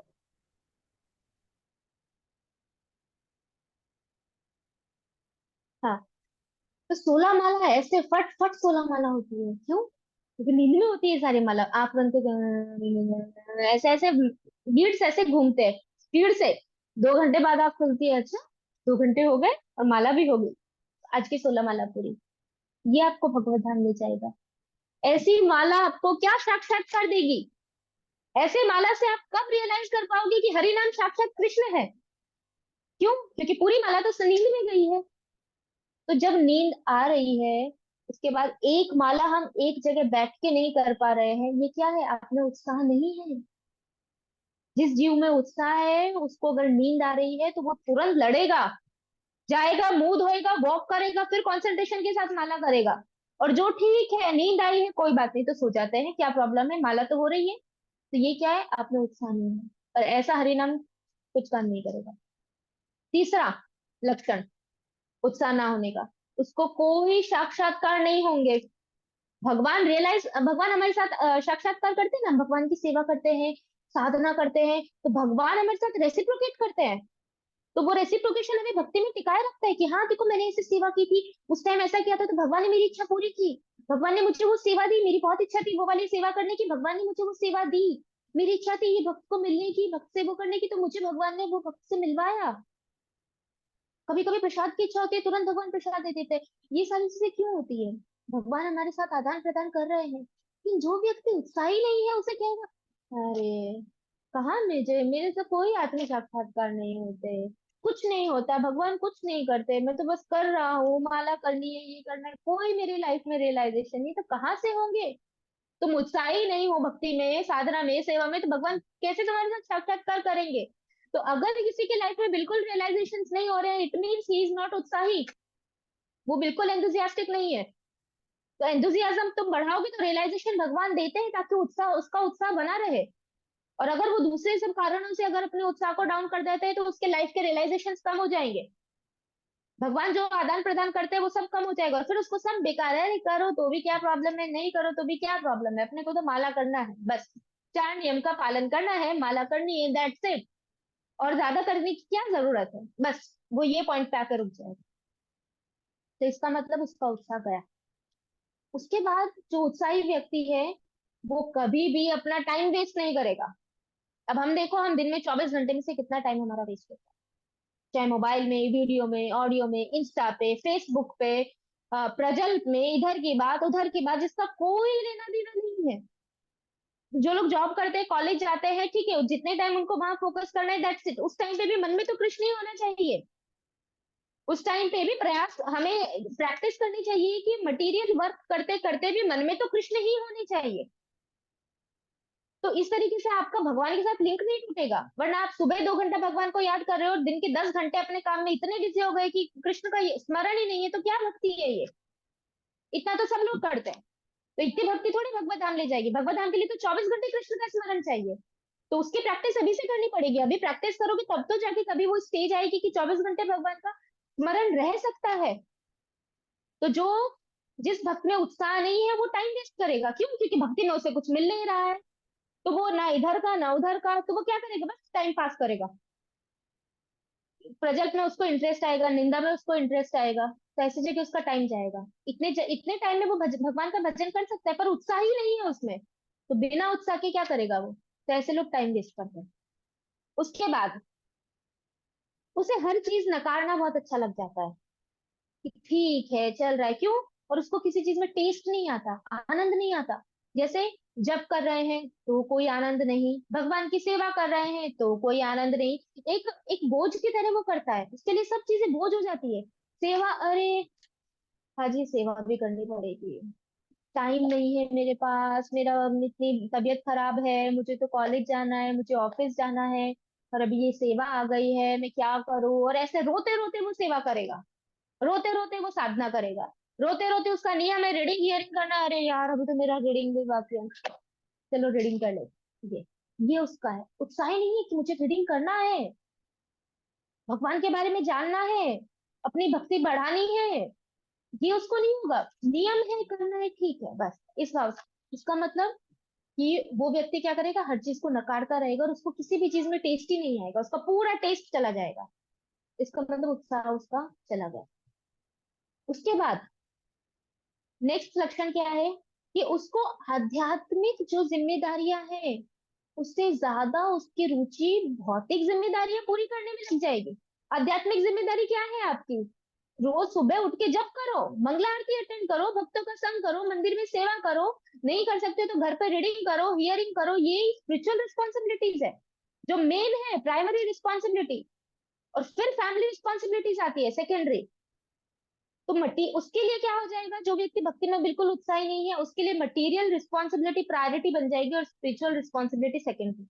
पहले उसको करेगा, फिर बचे कुछ टाइम में खींचातानी करके अपनी वो आध्यात्मिक चीजें करेगा। बचे कुछ टाइम में माला करेगा, बचे कुछ टाइम में रीडिंग करेगा। स्पिरिचुअल प्रायोरिटी का मतलब है उसको पता है मुझे इस टाइम पे यहाँ जाना है, तो जल्दी उठ के पहले अपनी स्पिरिचुअल रिस्पॉन्सिबिलिटी पूरी कर देगा, फिर मटीरियल में जाएगा। लेकिन यहाँ पे उल्टा हो जाता है अगर जीव में उत्साह नहीं है तो। उसके बाद नेक्स्ट है उसकी श्रद्धा कम हो जाती है, श्रद्धा उसकी चली जाती है। भक्ति विनोद ठाकुर ऐसा बताते हैं कि जो भी जीव ऐसा बोलता है कि मेरी तो भगवान में बहुत श्रद्धा है, तो उसका मापदंड है कि वो कितना उत्साही है। अगर जीव उत्साही नहीं है तो हम जज कर सकते हैं कि वो भक्ति में उत्साही नहीं है, मतलब उसकी भगवान के प्रति श्रद्धा नहीं है। जो जितना ज्यादा भक्ति में उत्साही होगा उतनी ज्यादा उसकी श्रद्धा होगी। बिना उत्साही हुए आपकी भगवान के प्रति श्रद्धा है वो संभव ही नहीं है। आप देख के इमोशनल हो रहे हो भगवान को, वो सब भावना सिर्फ आपकी एक्सटर्नल इमोशंस है, वो भगवान के प्रति भाव नहीं है। वो एक्सटर्नल इमोशंस आते हैं, भगवान को थोड़ी देर रोना और ये करना, और बाकी फिर पूरे दिन भगवान कहाँ गए? कहाँ गया भजन आपका? कहाँ गई भगवान की सेवा आपकी? इतना है भगवान के प्रति तो कहाँ गया आपका उत्साह भगवान के प्रति, भक्ति के प्रति? नहीं होता। तो इसलिए वो जो श्रद्धा है वो रियल श्रद्धा नहीं है। उत्साह होगा तो ही श्रद्धा होगी, उत्साह नहीं है तो आपकी श्रद्धा भगवान में नहीं है। फिर उसके बाद नेक्स्ट कि अगर उत्साही नहीं है तो उस व्यक्ति की जो जो कमियां स्टार्ट होती है, जैसे माला में सोना, फिर ये बहाने बनाना कि मंदिर में मंगला नहीं करते, ठीक है चलो कोई बात नहीं, आज मंगला नहीं करनी है, शरीर साथ नहीं दे रहा, कल कर लेंगे, परसों कर लेंगे, ठीक है आज अच्छे से माला नहीं हुई, आज कल से अच्छे से माला करूंगा, कल से। वो उसका कल कभी नहीं आता। तो ये जो आलस बढ़ जाता है उसका, अगर कोई व्यक्ति उत्साही नहीं है तो उसमें क्या बढ़ेगा? तमोगुण बढ़ता जाएगा, बढ़ता जाएगा, बढ़ता जाएगा, उसमें इतना आलस बढ़ जाएगा कि धीरे धीरे ये सारी चीजें जो वो अभी कर रहा है वो उसकी हैबिट बन जाएगी, आदतें। फिर वो कभी जप नहीं कर सकता। वो व्यक्ति फिर प्रयास भी करेगा, 10 साल के बाद उसने वो 10 साल माला में सोया ही है, तो 11वें साल में वो सोचे कि मैं अभी माला करूंगा अच्छे से, तो वो उसको नींद ही आएगी। क्यों? क्योंकि उसके शरीर को और मन को आदत हो गई है कि माला हाथ में लो तो नींद आएगी। उसको सेवा में किसी नकारने की आदत हो गई तो वो नकारेगा ही। उसको साधना में, रीडिंग हियरिंग में उसको मजा नहीं आ रहा है, कुछ नहीं आ रहा है, वो रुचि उत्पन्न नहीं कर रहा है, वो ये प्रयास नहीं कर रहा है अपनी साधना इंप्रूव करने का, तो उसकी आदत बन जाएगी। और एक बार आपकी आदत बन गई तो फिर बहुत डिफिकल्ट हो जाएगा। फिर आपका आप इच्छा करोगे ना तो भी बाहर नहीं निकल सकते, क्यों? क्योंकि हैबिट बन चुकी है। इसीलिए जो भी ढील ढील ढाल है ना हमारी साधना में, भक्ति में, वो हैबिट नहीं बननी चाहिए। पता चल जाए कि ढील है तो इमीडिएटली इसको इम्प्रूव कर दो। ऐसे में ठीक है, चल रहा है, चलने दो, बाद में जब टाइम मिलेगा, बुढ़ापे में जाएंगे तब अच्छे से भजन करेंगे। अरे आदत बन गई है, बुढ़ापे में कैसे जाएगी? बुढ़ापे में तो वैसे भी आदतें नहीं छूटती। तो ये एक का अलग लक्षण है। फिर क्योंकि वो उत्साही नहीं है, उसके अपराध बढ़ते जाएंगे। वो निंदा सुनेगा तो अपराध करेगा, वो वैष्णव अपराध करेगा, वो नाम अपराध करेगा, वो सेवा अपराध करेगा, तो धीरे धीरे उसके अपराध बढ़ते जाएंगे। अपराध बढ़ेंगे तो क्या होगा कि उसका उत्साह और कम होता जाएगा। और अल्टीमेटली धीरे धीरे धीरे वो ऐसी स्टेज पे आ सकता है जहां वो भक्ति से बाहर निकल जाए, बिल्कुल बाहर। फिर सालों बाद, 10-15 साल बाद उसको रियलाइज होगा कि मैं भक्ति में था, मैं कैसे भक्तों के बीच में रहता था, हम कैसे मंगला आरती करते थे, कितना अच्छा लगता था भगवान के सामने डांस करना, और हम माला करते थे, कितना अच्छा था वो 16 माला उस टाइम करना। कितना भगवान का रियलाइजेशन, वो प्रसाद, बुक डिस्ट्रीब्यूशन, टेम्पल में कीर्तन, भगवान की सेवा, कितना अच्छा था। जब उसको 15 साल के बाद वो चीज याद आएगी, और जब वो वापस आएगा तब तक कनेक्शन कट चुका हो, तो इसीलिए बहुत देर हो जाएगी। इसीलिए सही टाइम पे साधना सेवा को इम्प्रूव कर देना चाहिए। तो उत्साह इतना इंपॉर्टेंट है। एक उत्साह ना होने की वजह से कितनी सारी चीजें हो जाती है। तो उत्साह को बनाना बहुत जरूरी है भक्ति के लिए, वरना आप भक्ति नहीं कर सकते बिना उत्साह के। खींचातानी में भक्ति होगी ही नहीं। आपका शरीर और मन आपको तोड़ देंगे, पूरी तरीके से मन आपको तोड़ देगा, इतनी बुरी तरीके से कि आपकी जो अभी इच्छा भी होती है भक्ति करने की, वो इच्छा भी धीरे धीरे गायब हो जाएगी। इतनी बुरी तरीके से आप फंस जाओगे माया में। इसलिए टाइम पे खड़े हो जाना चाहिए। अगर गिर गए हैं कोई प्रॉब्लम नहीं है। क्या प्रॉब्लम है? कौन नहीं गिरता है? सभी का फॉल डाउन होता है। खड़े हो जाओ, अभी से खड़े हो जाओ। अभी भी लाइफ तो बाकी है ना, अभी मरने तो वाले नहीं है, मर भी सकते हैं, कोई हमारी आयुष्य कितनी है पता नहीं है, पर फिर भी एटलीस्ट आधी लाइफ तो ये आधी लाइफ में तो हम अपनी भक्ति इंप्रूव कर सकते हैं। तो ये थे उत्साह ना होने के लक्षण। अब इसके विपरीत सारे जो लक्षण है वो उत्साह होने के लक्षण। जैसे एक तो थोड़े देख लेते हैं कि सबसे पहले उसको कोई भी सेवा दो, अगर वो उत्साही है तो वो कोई भी सेवा करने के लिए रेडी रहेगा। वो चूज ही नहीं होगा कि मैं यही सेवा करूंगा या मैं यही सेवा करूंगा, मैं तो सिर्फ किचन की सेवा करूंगा, या तो मैं सिर्फ टीचिंग की सेवा करूंगा, या तो मैं झाड़ू नहीं लगाऊंगा। मैं क्यों झाड़ू लगाऊं? को पता नहीं है मैं 20 साल से भक्ति में हूँ, 20 साल से भक्ति में होने के बाद मैं झाड़ू लगाऊंगा? ये नए नए भक्तों से लगवाओ। ऐसा नहीं होता। उत्साही भक्त सारी सेवा करने के लिए रेडी होता है, तो ये उसके उत्साह का लक्षण है। उसके बाद उसमें कोई भी आलस नहीं होगा। ऑलवेज रेडी फॉर सेवा। उसको कॉल करो, सेवा है, इमीडिएटली ठीक है, ओके आई एम रेडी। कोई आलस नहीं। ऐसा नहीं कि अरे मैं तो अभी तो मंदिर से आया, अभी तो मैंने सेवा की प्रभु जी, अभी मैं फिर से कैसे सेवा में आऊँ, मैं थक गया हूँ प्रभु जी, मैं थक गई हूँ। ऐसा नहीं। ऑलवेज रेडी फॉर सेवा। उसमें उत्साह होगा तो वो कभी भी, उसमें कोई आलस नहीं आएगा। निद्रा विद्रा सब सबसे ऊपर धीरे धीरे निकल जाएगा वो। फिर बीमारी, बीमारी के बहाने कौन बीमार नहीं है? हमारे मटेरियल वर्ल्ड में कौन बीमार नहीं है? बीमार तो सभी है। किसी की एक्सटर्नल बीमारियां ज्यादा होती है, किसी की आंतरिक बीमारियां ज्यादा होती है, और किसी की दोनों ही ज्यादा होती है। ये उसका शरीर भी साथ नहीं देता और उसका मन भी साथ नहीं देता। इसीलिए जो जिसका उत्साह ज्यादा होगा तो वो काफी हद तक अपने शारीरिक प्रॉब्लम से भी ऊपर उठ सकता है, अगर उसका उत्साह है, उसको सेवा करनी है। और उसका उत्साह देख के भगवान उसके कर्म भी फटाफट निकाल देते हैं। और जो व्यक्ति बीमारी का बहाना लेके पड़ा रहेगा, बीमार हो गया, वो बीमार व्यक्ति क्या भगवत धाम जाएगा? बहुत सारे देखे जाते हैं भक्त हमेशा बीमार ही रहते हैं। जब भी बोलो बीमार हूँ, बीमार हूँ, ये हो गया, वो हो गया, बीमार हूँ, बीमार हूँ। बीमारी से ही ऊपर नहीं आते, तो ऐसे बीमार व्यक्ति को थोड़ी भगवान लेने आएंगे। बीमार व्यक्ति कहाँ जाएगा? वो भौतिक काम नहीं कर सकता, वो आध्यात्मिक क्या करेगा? वो कैसे भगवत धाम जाएगा? ये सबसे ऊपर तो निकलना पड़ेगा। अभी जो भी सिचुएशन है, हेल्थ का ध्यान रखो, ताकि फ्यूचर में जाके ये प्रॉब्लम ना आए, वरना फ्यूचर में प्रॉब्लम्स आएगी। फिर हमारा वही हाल होगा, बीमारी बीमारी बीमारी। फिर बुढ़ापा और बीमारी साथ में आएंगे। फिर कैसे मैनेज करोगे भक्ति? तो इसीलिए अभी से हेल्थ का ध्यान रखना भी जरूरी है। मैं आगे ये पॉइंट कवर करूंगी हेल्थ वाला। फिर उसके बाद उसकी साधना कांस्टेंट होगी, जो उत्साही होगा। Up down up down up down ऐसे नहीं होगी उसके साधना, उसकी साधना कांस्टेंट रहेगी। सुबह अच्छे से मॉर्निंग प्रोग्राम होगा, एक ही सिटिंग में अच्छे से उसकी 16 माला हो जाएगी, बहुत अच्छे से 16 राउंड करेगा एकदम उत्साह के साथ, हरे कृष्ण कृष्ण का स्मरण करते करते अच्छे से उसकी माला होगी। उसको बोझ नहीं लगेगी साधना करना, कि मेरे को अभी तो 2 घंटे माला करनी है फिर मैं फ्री होऊंगा, नहीं, वो उत्साह के साथ करेगा, भगवान की प्रसन्नता के लिए अच्छे से जप करेगा, फिर वो कभी टाइम वेस्ट नहीं करेगा उत्साही व्यक्ति। क्यों? क्योंकि उसको भगवान की सेवा के प्रति इतना उत्साह है कि वो अपने टाइम को भगवान की सेवा में लगाता रहेगा, वो टाइम वेस्ट करेगा ही नहीं। ये अलग दूसरा लक्षण है। तो उसको आनंद आएगा, क्योंकि उत्साह भक्ति का प्राण है, अभी भक्ति में प्राण आ गए हैं, तो उसको क्या मिलेगा? रेसिप्रोकेशन होगा, उसको भगवान आदान प्रदान करेंगे और उसको आदान प्रदान से उसको आनंद आएगा। जैसे जब अगर वो बहुत अच्छे से जप कर रहा है, बहुत अच्छे से सेवा कर रहा है, तो उसको भगवान के रियलाइजेशन होंगे, और वो रियलाइजेशन से उसका उत्साह और बढ़ेगा कि हाँ मैं कर रहा हूँ, भगवान देख रहे हैं, मैंने ये किया तो देखो कृष्णा ने देखा, तो मेरी सारी सेवा भगवान देख रहे हैं, मेरा सारा जप भगवान देख रहे हैं, साधना भगवान देख रहे हैं, तो मैं अब और अच्छे से करूंगा, तो भगवान और ज्यादा देखेंगे और ज्यादा मुझसे प्रसन्न होंगे, तो ये उत्साह उसका और बढ़ता जाएगा, बढ़ता जाएगा। फिर रियलाइजेशन होंगे वो, ठीक है, और वो भक्ति में बढ़ता जाएगा। उत्साही व्यक्ति रुकेगा नहीं, क्योंकि उसमें उत्साह है, वो बढ़ता जाएगा, बढ़ता जाएगा, बढ़ता जाएगा, वो भक्ति में बढ़ता ही जाएगा, वो कभी पीछे गिरेगा नहीं अगर उसका उत्साह कंटिन्यू है तो। और उत्साह कंटिन्यू रखने के लिए ऑलरेडी मैंने बोला है कि क्या क्या ऊपर के कारण हैं, वो सारे हमें इम्प्रूव करने पड़ेंगे।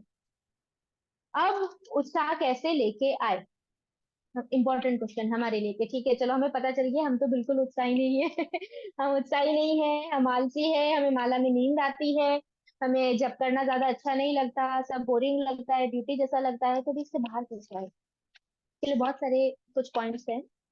सबसे पहला, बैलेंस। प्रभुपाद जी बोले हैं 3 चीजों में बैलेंस बनाना बहुत जरूरी है, हेल्थ, साधना और सेवा, तीनों में बैलेंस होना चाहिए। अभी अगर सबसे प्रायोरिटी प्रभुपाद जी ने क्या दिया है, सीक्वेंस है, सबसे first is health, second is Sadhana, and third is सेवा। हेल्थ क्यों बोले प्रभुपाद जी? हेल्थ का मतलब ये नहीं है कि फिर हम भक्ति साधना सेवा सब छोड़ दें और पूरा टाइम हेल्थ के पीछे ही रहे, कि हमने ये एक्सरसाइज की, हमने योगा किया, हम जिम गए, दवाइयां ली, ये किया, आज अच्छे से नींद ली, बहुत अच्छी हेल्थ लग रही है, तो साधना सेवा कुछ किया ही नहीं, ऐसा नहीं बोले प्रभुपाद। हेल्थ का मतलब है कि अब हमें अपनी हेल्थ इस शरीर को टिकाने के लिए उतनी अच्छी रखनी है कि आगे जाके भी और अभी भी ये शरीर हमारी सेवा और साधना के बीच में बाधक ना बने। क्योंकि जब आपका शरीर डाउन होगा तो आपका मन डाउन होगा, 100% होगा। और मन डाउन होगा तो आप अंदर से इतने ज्यादा एंजाइटी में रहोगे कि आप भजन कर ही नहीं सकते। एकदम दुखी बीमार मन के साथ आप कैसे कृष्ण को याद करोगे? कैसे सेवा? सेवा तो चलो होगी ही नहीं, क्यों? क्योंकि शरीर बीमार है। पर बैठे बैठे सिर्फ हरिनाम करना है, भगवान का लेक्चर सुनना है, तो उसमें भी मन नहीं लगेगा। क्यों? क्योंकि मन लगा है शरीर में। इसीलिए शरीर को हेल्दी रखना जरूरी है, अभी से, अभी से रखो, इग्नोर मत करो, वरना 40 के बाद, 40-45 के बाद ये सारी चीजें आएंगी। मैक्सिमम डिवोटीज का ये हो रहा है, यंग एज में इतना सेवा साधना कर लिया है, अभी 40-45 के बाद अभी वो कर ही नहीं पा रहे हैं, साधना करने में भी स्ट्रगल हो रहा है। इसलिए बैलेंस रखना जरूरी है। ठीक है, प्रॉपर नींद है, 6.5 घंटे की नींद लेनी चाहिए, 7 घंटे की, कोई प्रॉब्लम नहीं, 7 घंटे सो जाओ। उसके बाद प्रॉपर डाइट लो, अच्छे से प्रॉपर प्रसाद लो, बॉडी के लिए जरूरी है, आधा घंटा योगा करना है करो, कोई प्रॉब्लम नहीं है। सेवा के लिए कर रहे हैं, साधना के लिए कर रहे हैं, तो उसको बैलेंस करो। और फिर सेकंड प्रायोरिटी आती है साधना, कि आपकी माला बची हुई है रोज का, कभी कभी तो ठीक है फेस्टिवल है, जन्माष्टमी, ऐसे टाइम पे आपकी सेवा प्रायोरिटी हो जाती है, बट आपकी माला बाकी है, आपकी रीडिंग बाकी है, हियरिंग बाकी है, आप श्रवण नहीं किया, अच्छे से चैंटिंग नहीं हुई, और फिर हम पूरा पूरा दिन सेवा कर रहे हैं और माला हो नहीं रही है, तो क्या होगा? आपका जो ग्लास है, हमारा खुद का जो भक्ति का ग्लास है ना, वो धीरे धीरे धीरे धीरे खाली हो जाए, और उसमें अंदर से भर नहीं रहे हैं, और जो ऑलरेडी उसमें है उसको हम गिरा रहे हैं, तो क्या होगा? अल्टीमेटली एक दिन हम खुद खाली हो जाएंगे, और खाली ग्लास में से क्या निकलेगा? कुछ नहीं निकलेगा। तो इसीलिए हमें बैलेंस रखना है, पहले हेल्थ, अच्छी हेल्थ के साथ प्रॉपर साधना, और फिर उसके बाद प्रॉपर सेवा। साधना भी करना है, सेवा भी करना है, और साधना अच्छी साधना करनी है। एक एक हरि नाम, हम लेंगे क्लास कि चैंटिंग कैसे करना है, उसके ऊपर भी क्लास लेंगे, और नाम अपराध के ऊपर भी क्लास लेंगे बाद में। फिर आता है कि सेकंड, उत्साह बना रखने के लिए हमारे माइंड में क्लियरली डिफरेंशिएट होना चाहिए। प्रोपात क्या बोले? बुद्धि के साथ प्रयास करना है, कृष्ण भावनामृत में उसको उत्साह बोलते हैं। तो हमारे माइंड में क्लियर होना चाहिए हमारे लिए प्रायोरिटी क्या है और सेकेंडरी क्या है, प्राइमरी और सेकेंडरी। प्राइमरी जो है वो हमारी फर्स्ट प्रायोरिटी होनी चाहिए, सेकेंडरी चीजें है वो सेकेंड सेकेंड प्रायोरिटी। प्राइमरी हमारे लिए क्या है, हमारी साधना, सबसे इंपॉर्टेंट है हमारी साधना। और उसके बाद हमारी फैमिली रिस्पॉन्सिबिलिटीज आ जाती है सेकेंडरी। अब वी ऑल आर लेडीज, हम लेडीज है, हमें घर पे हस्बैंड वाइफ, हस्बैंड होते हैं, फैमिलीज होती है, सास ससुर होते हैं, तो उस टाइम पे फैमिली रिस्पॉन्सिबिलिटीज होती है। बट उसमें अभी हमें संकल्प लेना चाहिए, कुछ नियम होना चाहिए कि ठीक है, मैं दोपहर के प्रसाद से पहले मेरी 16 माला हो जानी चाहिए। या तो फिर मुझे पता है कि मेरे पूरे दिन का स्केड्यूल ऐसा है, तो मैं सुबह जल्दी उठ के फटाफट अपनी माला कर लूँ अच्छे से। तो मॉर्निंग में ब्रह्म मुहूर्त में मेरी माला हो जाएगी, पूरे दिन मुझे फिर कोई टेंशन नहीं है, फिर मैं अपनी रीडिंग हियरिंग आराम से अपने टाइम पे कर सकती हूँ। बट चैंटिंग सुबह सुबह हो जानी चाहिए। तो ये प्रायोरिटी है। हमें इतना भी रिस्पॉन्सिबिलिटीज में नहीं जाना है कि हमारी प्राइमरी रिस्पॉन्सिबिलिटी छूट जाए। सेकेंडरी को पूरा करना है, जो स्त्री धर्म है उसका पालन करना है, हस्बैंड की सेवा करनी है, सब कुछ करना है। बट इस चीज को छोड़ नहीं देना है। बहुत सारे लोग क्या करते हैं कि ठीक है, हस्बैंड की सेवा करनी है, सास ससुर की सेवा करनी है, 100% करनी है, वो ड्यूटी है, वो उससे हम पीछे नहीं हट सकते। वो उससे पीछे हटेंगे तो कृष्ण हमें कृष्ण प्रसन्न नहीं होंगे उससे। वो करना है, लेकिन सिर्फ वो करने में ये छोड़ दिया, ऐसा नहीं होना चाहिए। हम एक्सटर्नल ड्यूटीज में फिर हमने यहाँ भगवान को छोड़ दिया, वो नहीं होना चाहिए। इसलिए ये, अगर पता है घर की सिचुएशन ऐसी है, 9 बजे मेरे हस्बैंड जाते हैं और मुझे 7 बजे से कुकिंग में लग जाना पड़ता है, और हस्बैंड मेरे 6 बजे उठते हैं, तो तुम 4 बजे उठो, 4 से 6 में कर लो अपनी माला अच्छे से। किसने मना किया है? घर वाले थोड़ी तुमको ऐसे बोलेंगे। आराम से 4 से 6 में अपनी माला करो, 6 बजे के बाद जो तुम्हारा रेगुलर रूटीन है वो करो, सारी रिस्पॉन्सिबिलिटीज पूरी करो, क्या प्रॉब्लम है? दिन में सो जाओ, रेस्ट नहीं मिला तो। लेकिन स्टार्टिंग में भजन हो जाएगा ना, कृष्ण को प्राप्त करने का टाइम है, ये नहीं मिलेगा आगे जाके। अभी उठ सकते हो सुबह, बाद में जाके शरीर और खराब होगा तो सुबह उठ भी नहीं पाओगे, कैसे भजन करोगे फिर? कहाँ गया ब्रह्म मुहूर्त? वो ब्रह्म मुहूर्त सपने में रह जाएगा, रियल में कभी ब्रह्म मुहूर्त में जप करने का मौका भी नहीं मिल पाएगा। इसलिए अभी टाइम है, करो, मैनेज करो, जितना हो सके उतना करना चाहिए अपनी सिचुएशन के अकॉर्डिंग। फिर उसके बाद आता है ट्रेनिंग। मन को ट्रेनिंग देना बहुत जरूरी है। मन तो क्या है, जो जो उसकी इच्छा होगी वो बोलेगा। सो जाओ, मत करो जब, मत करो सेवा, आराम कर लो, बाहर का खा लो, टीवी देख लो, सीरियल देख लो, यूट्यूब पे देख लो, नेटफ्लिक्स देख लो, ये देख लो, वो देख लो, मन तो सब बोलेगा। तब काम आती है बुद्धि। बुद्धि से मन को ट्रेन करना है कि क्या करना है और क्या नहीं करना है। जैसे संकल्प बनाना, मन को ट्रेनिंग के लिए सबसे बेस्ट वे है, मन को ट्रेन करना है तो संकल्प बनाओ कि ठीक है, मुझे इतने बजे से पहले इतने राउंड्स कर देने हैं, मुझे डेली इतना रीडिंग तो करना ही है, मुझे इतना हियरिंग, इतना श्रवण करना ही है, मुझे भगवान की इतनी सेवा करनी ही है। संकल्प नहीं बनाओगे तो ढील आएगी, ढील आएगी तो उत्साह जाएगा, माया पकड़ लेगी, फिर से गिर जाओगे। तो मौका नहीं छोड़ना है ढील देने का। इसीलिए संकल्प बहुत जरूरी है। भक्ति में संकल्प टिकाए रखने के लिए जरूरी है, संकल्प होना चाहिए हर किसी के लाइफ में। कुछ ना कुछ, ऐसा नहीं है हम एक ही दिन में बहुत टफ संकल्प बनाए जो हम पूरे ना कर सके। स्टेप बाय स्टेप बनाना है कि अभी 16 माला करते हैं, ठीक है, कल से मुझे प्रयास करना है कि मैं एटलीस्ट 8 माला मॉर्निंग में करूंगी। धीरे धीरे फिर 10 माला, फिर 12 माला, ऐसे करके इंक्रीज करना है। अभी एक भी माला में भगवान का स्मरण नहीं आता है तो स्टार्ट करो भगवान के बारे में कि ठीक है, मुझे अभी कल से एक एक माला में भगवान के बारे में सोचना है। ट्राई करो, अब ट्राई करोगे तब सालों के बाद थोड़ा भगवान को याद आएगी हरि नाम के टाइम पे, वरना ऐसे ही हरि नाम होता रहेगा। ये इसलिए मन को ट्रेन करना जरूरी है, तो संकल्प बहुत जरूरी है लाइफ में। फिर उसके बाद पूरे दिन तुम्हारा पूरा हो जाए तो खुद का एनालिसिस करो कि आज पूरे दिन में मैंने कितना टाइम वेस्ट किया। सोने से पहले लेट गए हैं सोने के लिए, तो लेटे लेटे सोचो पूरे दिन में आज मैंने, मेरा जप अच्छे से हुआ, मैंने रीडिंग किया तो उसमें से मुझे अभी कितना याद है, क्या मुझे वो रीडिंग में से जानने को मिला। मैंने आज श्रवण किया, सुना, तो वो सुनने के बाद सिर्फ इधर से सुना और उस टाइम मन में बहुत वहां करना है करना है करना है, 2 घंटे बाद सब गायब। तो श्रवण का कोई फायदा नहीं है। श्रवण की बात जरूरी है, मनन करना। और निधि ध्यासम, तीसरा लेवल, जो सुना है उसके ऊपर फिर सोचो, पूरे दिन उसके ऊपर सोचो, आज मैंने ये सुना है, मुझे ये करना है, मुझे मेरे अंदर ये अवगुण है, मेरा यहाँ टाइम वेस्ट होता है, ये कमी है। और फिर निधि ध्यान, फिर उसको अप्लाई करो, तब जाके वो श्रवण इफेक्टिव होगा। खाली सुनने से कुछ नहीं होगा, मनन करना बहुत जरूरी है। हम क्या करते हैं, श्रवण तो बहुत कर लेते हैं, मनन करते ही नहीं है। लेक्चर में क्या सुना 2 घंटे पहले, गायब। कल क्या सुना, कल कौन सा लेक्चर सुना, उसमें कौन कौन से इंपॉर्टेंट पॉइंट थे, मुझे क्या अप्लाई करना है, गायब। ये होता है। मनन करना इसलिए बहुत जरूरी है, मनन नहीं करोगे तो बहुत ढीला ढाला हो जाएगा, भक्ति में प्रगति नहीं होगी। तो ये तीसरा पॉइंट है कि हमें खुद का एनालिसिस करना है कि हमने पूरे दिन में क्या किया, कितनी निंदा की, कितने अपराध किए, कितने वैष्णव के बारे में गलत सोचा, कितना प्रजल्प किया, कितना कृष्ण को स्मरण किया, कौन सी ऐसी प्रोवोकिंग सिचुएशन आ गई थी लेकिन उसमें भी मुझे कृष्ण याद आ गए तो वो मेरा प्लस पॉइंट है। ये सारी चीजें याद करना डेली सोने से पहले। उसके बाद पहले खुद को प्रचार करो, फिर दूसरों को प्रचार। ये बहुत इंपॉर्टेंट है। कभी कभी हम, मुझे भी पर्सनल एक्सपीरियंस है, हमारी साधना डाउन हो जाती है, हम साधना से ज्यादा बहुत बार टीचिंग में इतना फोकस दे देते हैं, पूरा पूरा दिन उसमें लगे रहते हैं, साधना डाउन हो जाती है, खुद खाली हो जाओगे तो सामने वाले को कुछ नहीं मिलेगा, कुछ भी नहीं। इसीलिए पहले अपनी साधना स्ट्रांग करो, खुद को प्रचार करो, खुद को इम्प्रूव करो। उसके बाद जो तुम्हारा एक्स्ट्रा निकलेगा, जो भी हमारी एक्स्ट्रा साधना का जो भी प्रभाव है, जो भी हमारी एक्स्ट्रा भक्ति है, वो सब एक्स्ट्रा भक्ति से अपने आप प्रचार होगा, उससे फिर प्रचार करो। बट या तो फिर दोनों पैरेलल करो, एक को छोड़, साधना को छोड़ के सेवा नहीं करना है, या तो स्ट्रॉन्ग साधना करो और फिर सेवा करो, ताकि दोनों में बैलेंस रहे।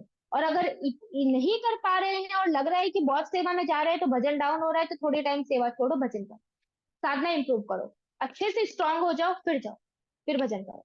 प्रभुपाद किए ऐसा। प्रभुपाद के एक डिसाइपल बोलते थे, प्रभुपाद मैं बुक डिस्ट्रीब्यूशन में जाता हूँ, मुझे मेरी चैंटिंग नहीं हो पा रही है, मेरे मन में खराब खराब विचार आ रहे हैं, ऐसा हो रहा है। तो प्रभुपाद ने बोला ओके, तुम मंदिर में रहो, तुम मंदिर की सेवा करो, स्ट्रांग बन जाओ, उसके बाद बाहर जाना माया से लड़ने के लिए। तो ऐसा है, इसलिए पहले खुद को स्ट्रांग करो, दोनों चीज हो तो वेरी गुड। नहीं हो पा रहा है तो एक टाइम के लिए सेवा को कम करो, साधना पे फोकस करो। बिना साधना के भगवत धाम, हरि नाम के बिना भगवत धाम जाना पॉसिबल ही नहीं है। और हरि नाम मेन हमारी साधना है। तो हरि नाम ही नहीं करेंगे ढंग से और पूरी लाइफ करते रहेंगे, ये किया वो किया वो किया वो किया, हरि नाम, एकमात्र हरि नाम ही गोलोक ले जाएगा। हरि नाम के अलावा कोई दूसरी चीज कलयुग में गोलोक नहीं ले जाएगी, केवल और केवल हरि नाम। इसलिए हरि नाम सबसे ज्यादा इंपॉर्टेंट है। Chanting should be, it should be perfect. Chanting में नो ढील ढाल, नो बातें करते करते चैंटिंग करना, नो मोबाइल के साथ चैंटिंग करना, नो खाते खाते चैंटिंग करना, रीडिंग करते करते चैंटिंग करना, श्रवण करते करते चैंटिंग करना, कुछ भी काम करते करते चैंटिंग करना ना। ऐसी चैंटिंग से कुछ नहीं होगा। चैंटिंग को प्रायोरिटी दो, बाकी सब चीजें एक टाइम पे थोड़ी कम हो जाए, कोई इश्यू नहीं है इतना। पहले चैंटिंग को इम्प्रूव करो और फिर देखो तुम्हारा बाकी की सारी चीजें ऑटोमेटिकली होगी। चैंटिंग अच्छा होगा तो सेवा में मन लगेगा, रीडिंग अच्छे से हो जाएगी, श्रवण अच्छे से होगा, पूरे दिन की सारी प्रॉब्लम ऐसे ऐसे ऐसे सॉल्व हो जाएगी। और आनंद आएगा पूरे दिन, हाँ आज मैंने भजन किया, मैंने भजन किया, उसका प्रभाव रहेगा। डीजे डेली चैंटिंग का क्या प्रभाव रहेगा, 1 घंटा भी नहीं रहेगा। तो इसीलिए चैंटिंग इंप्रूव करना जरूरी है। फिर उसके बाद जितना हो सके सिंपल रहना। बहुत ज्यादा हमारी हाई एक्सपेक्टेशंस होती है तो हम बहुत ज्यादा मटेरियल चीजों में फंस जाते हैं। ये भी चाहिए, वो भी चाहिए, ये भी लाना है, वो भी लाना है, तो पूरा टाइम माइंड में यही सारी चीजें चलती रहती है, क्योंकि सिंपली सिंपल लाइफ है नहीं, कॉम्प्लिकेटेड लाइफ है। तो ये सारी चीजों में पड़ जाते हैं। अब ये सारी चीजों में पड़ेंगे तो भजन कहाँ से होगा आपका, नहीं होगा। इसलिए जितनी लाइफ सिंपल होगी उतना आप अच्छे से भजन कर सकते हो। तो जो एक्स्ट्रा अननेसेसरी बॉडीली डिमांड्स है उसको कट ऑफ कर दो, जितना रिक्वायर्ड है, जितना जरूरी है उतना रखो। अननेसेसरी चीजों के पीछे पूरा दिन सोचने की जरूरत नहीं है। ये इंपॉर्टेंट। फिर आ, इच्छा, इच्छा रखनी, उत्साही बने रहने के लिए इच्छा भी बहुत इंपॉर्टेंट है। ये पॉइंट किसके अंदर आ रहे हैं सारे, ये हमें मन को ट्रेन करना है, ये सारे मन की ट्रेनिंग वाले पॉइंट्स। इच्छा रखना भगवान को प्राप्त करने की। जैसे कि हमें ये पूरा टाइम ज्ञान होना चाहिए कि भक्ति कितनी दुर्लभ है, महाप्रभु बार बार नहीं आएंगे, प्रभुपाद बार बार नहीं आएंगे, ये सारे जो हमको हरि नाम के मौके मिले बार बार नहीं मिलेंगे, ये भक्तों का संग हमको बार बार नहीं मिलेगा, ये कांस्टेंट मन में चलते रहना चाहिए। और उसको लेके हमें इच्छा करती रहती है, इच्छा होनी चाहिए भगवान को प्राप्त करने की। तो उससे भी क्या होगा, हम हमारा उत्साह उत्साह को बढ़ा सकते हैं। फिर उसके बाद ये एक एक पॉइंट है, हार्ड वर्क, प्रयास। बहुत बहुत बहुत प्रयास करना पड़ेगा, थोड़े प्रयास से नहीं होगा, बहुत प्रयास करना पड़ेगा, बहुत प्रयास। हम, किसी को आईआईटी कॉलेज में एडमिशन लेना हो या किसी को एक अच्छी पोस्ट पे जाना हो, किसी को एमबीबीएस डॉक्टर बनना हो, उसके लिए वो कितनी मेहनत करता है, कितनी मेहनत। आईआईटी वाले स्टूडेंट्स है, वो लोग जब कोई रिसर्च करते हैं वो लोग सोते नहीं है महीनों महीनों तक।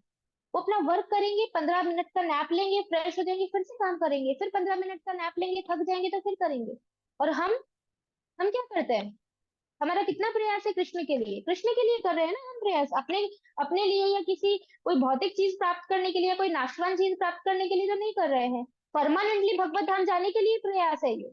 टेम्पररी पोजीशन नहीं है ये परमानेंट पोजीशन है। उसके बाद फिर वापस से यहाँ पे आके जॉब करना, पढ़ाई करना नहीं है। तो उसके लिए कितना प्रयास होना चाहिए?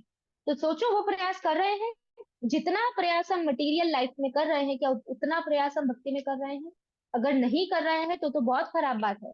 और अगर उतना कर रहे हैं तो उससे बहुत ज्यादा करने की जरूरत है, बहुत ज्यादा जरूरत है। तो हार्ड वर्क, बिना हार्ड वर्क के आप कृष्ण को प्राप्त नहीं कर सकते। वो तो पॉसिबल नहीं है। सिर्फ इच्छा रखनी भगवत धाम जाने की और प्रयास ना करना, वो संभव नहीं है। और ढीले ढाले भजन से, दिन के 3-4 घंटे के भजन से भी भगवत धाम नहीं जा सकते। इंक्रीज करना पड़ेगा आपको, मैनेज करना पड़ेगा, अपनी मटेरियल लाइफ को एडजस्ट करो ताकि आपकी स्पिरिचुअल लाइफ फ्लरिश हो। स्पिरिचुअल लाइफ को एडजस्ट नहीं करना है मटेरियल के लिए, मटेरियल लाइफ को स्पिरिचुअल लाइफ के लिए एडजस्ट करना है। हम उल्टा करते हैं कि मटेरियल में मेरा ये टाइम है, ये टाइम है, ये करना है, तो स्पिरिचुअल को एडजस्ट करना है। स्पिरिचुअल का टाइम है तो मटेरियल को एडजस्ट करो। मटेरियल एडजस्ट नहीं हो रहा है तो फिर ऐसे प्लानिंग करो कि स्पिरिचुअल को एडजस्ट ना करना पड़े, और दिन का शेड्यूल एडजस्ट करो। लेकिन एडजस्ट तुमको स्पिरिचुअल लाइफ नहीं करना, वो एक बहुत इंपॉर्टेंट है। फिर उसके बाद मन के लिए लड़ो। नींद आ रही है जब नहीं तो उठो, नहीं सोना है। नींद झोंका आया पता तो चलता है ना, इतने तो हम अज्ञानी नहीं है कि हमें नींद आ रही है और हमें ये भी पता नहीं चलता कि हमें नींद आ रही है। इतने अज्ञानी तो है नहीं, छोटे बच्चे तो हम है नहीं। नींद आ रही है, आंखें बंद हो रही है, आंखें यहाँ से जल रही है, तो पता चल रहा है कि नींद के संकेत आ रहे हैं। इंस्टेंट उठो, मुंह धो अपना, माला करो, चलते चलते माला करो, बट कॉन्सेंट्रेशन के साथ। हरे कृष्ण चलते चलते करो, बट कॉन्सेंट्रेशन के साथ करो। फिर लगे कि नींद चली गई है, बैठ जाओ, बैठ के माला करो। फिर अगर लगे कि नींद आ रही है, ऐसे धीरे धीरे धीरे धीरे, जब रोज रोज तुम मन को मारोगे, रोज उसको झाड़ू से पीटोगे ना, तब जाके वो सुधरेगा। तब जाके भी कई कई जन्म लग जाते हैं, साल भी नहीं बोली, जन्मों जन्म लग जाते हैं। तो अभी से प्रैक्टिस करोगे तब जाके मन कंट्रोल होगा। इसीलिए साधना में, रीडिंग में, हियरिंग में, तो जब मन इधर उधर जाता है, कुछ भी विचार आते हैं, उसको कंट्रोल करो। वो जाएगा ही, उसका तो काम है। तुम्हारा काम क्या है? हमारा काम क्या है? उसको कंट्रोल करना। इसीलिए पानी पियो। एक डिवोटी का मैसेज आया कि पानी पीने से नींद चली जाती है। जिसकी चली जाती है अच्छा है, जिसको ऐसा है तो पास में वाटर रखो, थोड़ा पानी पी लो। किसी किसी को ऐसा नहीं कि वो चलो कुछ खाएगा तो। अगर आपको नींद आ रही है और आप बीच में थोड़ा सा मुंह में डाल रहे हो कुछ, पे आपको लग रहा है नींद आ रही है, इट्स ओके, थोड़ा मुंह में रखो, मुंह धो लो, कुल्ला करो और मस्त भजन करो। बट एनी हाउ लड़ो। जहां पे भी माया तुम्हारी, हमारी जहां भी वीकनेस होगी ना, जहां जहां हमारी वीकनेस होगी, मैं खुद के लिए भी बोल रही हूँ, मुझे बहुत सारी चीजें इसमें से मेरे अंदर है ही, इसीलिए तो मैं इतना लिख पाई हूँ। मैं सामने का एनालाइज कैसे करूं? मैं तो खुद का एनालाइज कर रही हूँ, मुझ में बहुत सारे इसमें से है। इसलिए मैं, मुझे पता है मुझ में है, तो कुछ तो कॉमन पॉइंट्स बाकी में भी होंगे।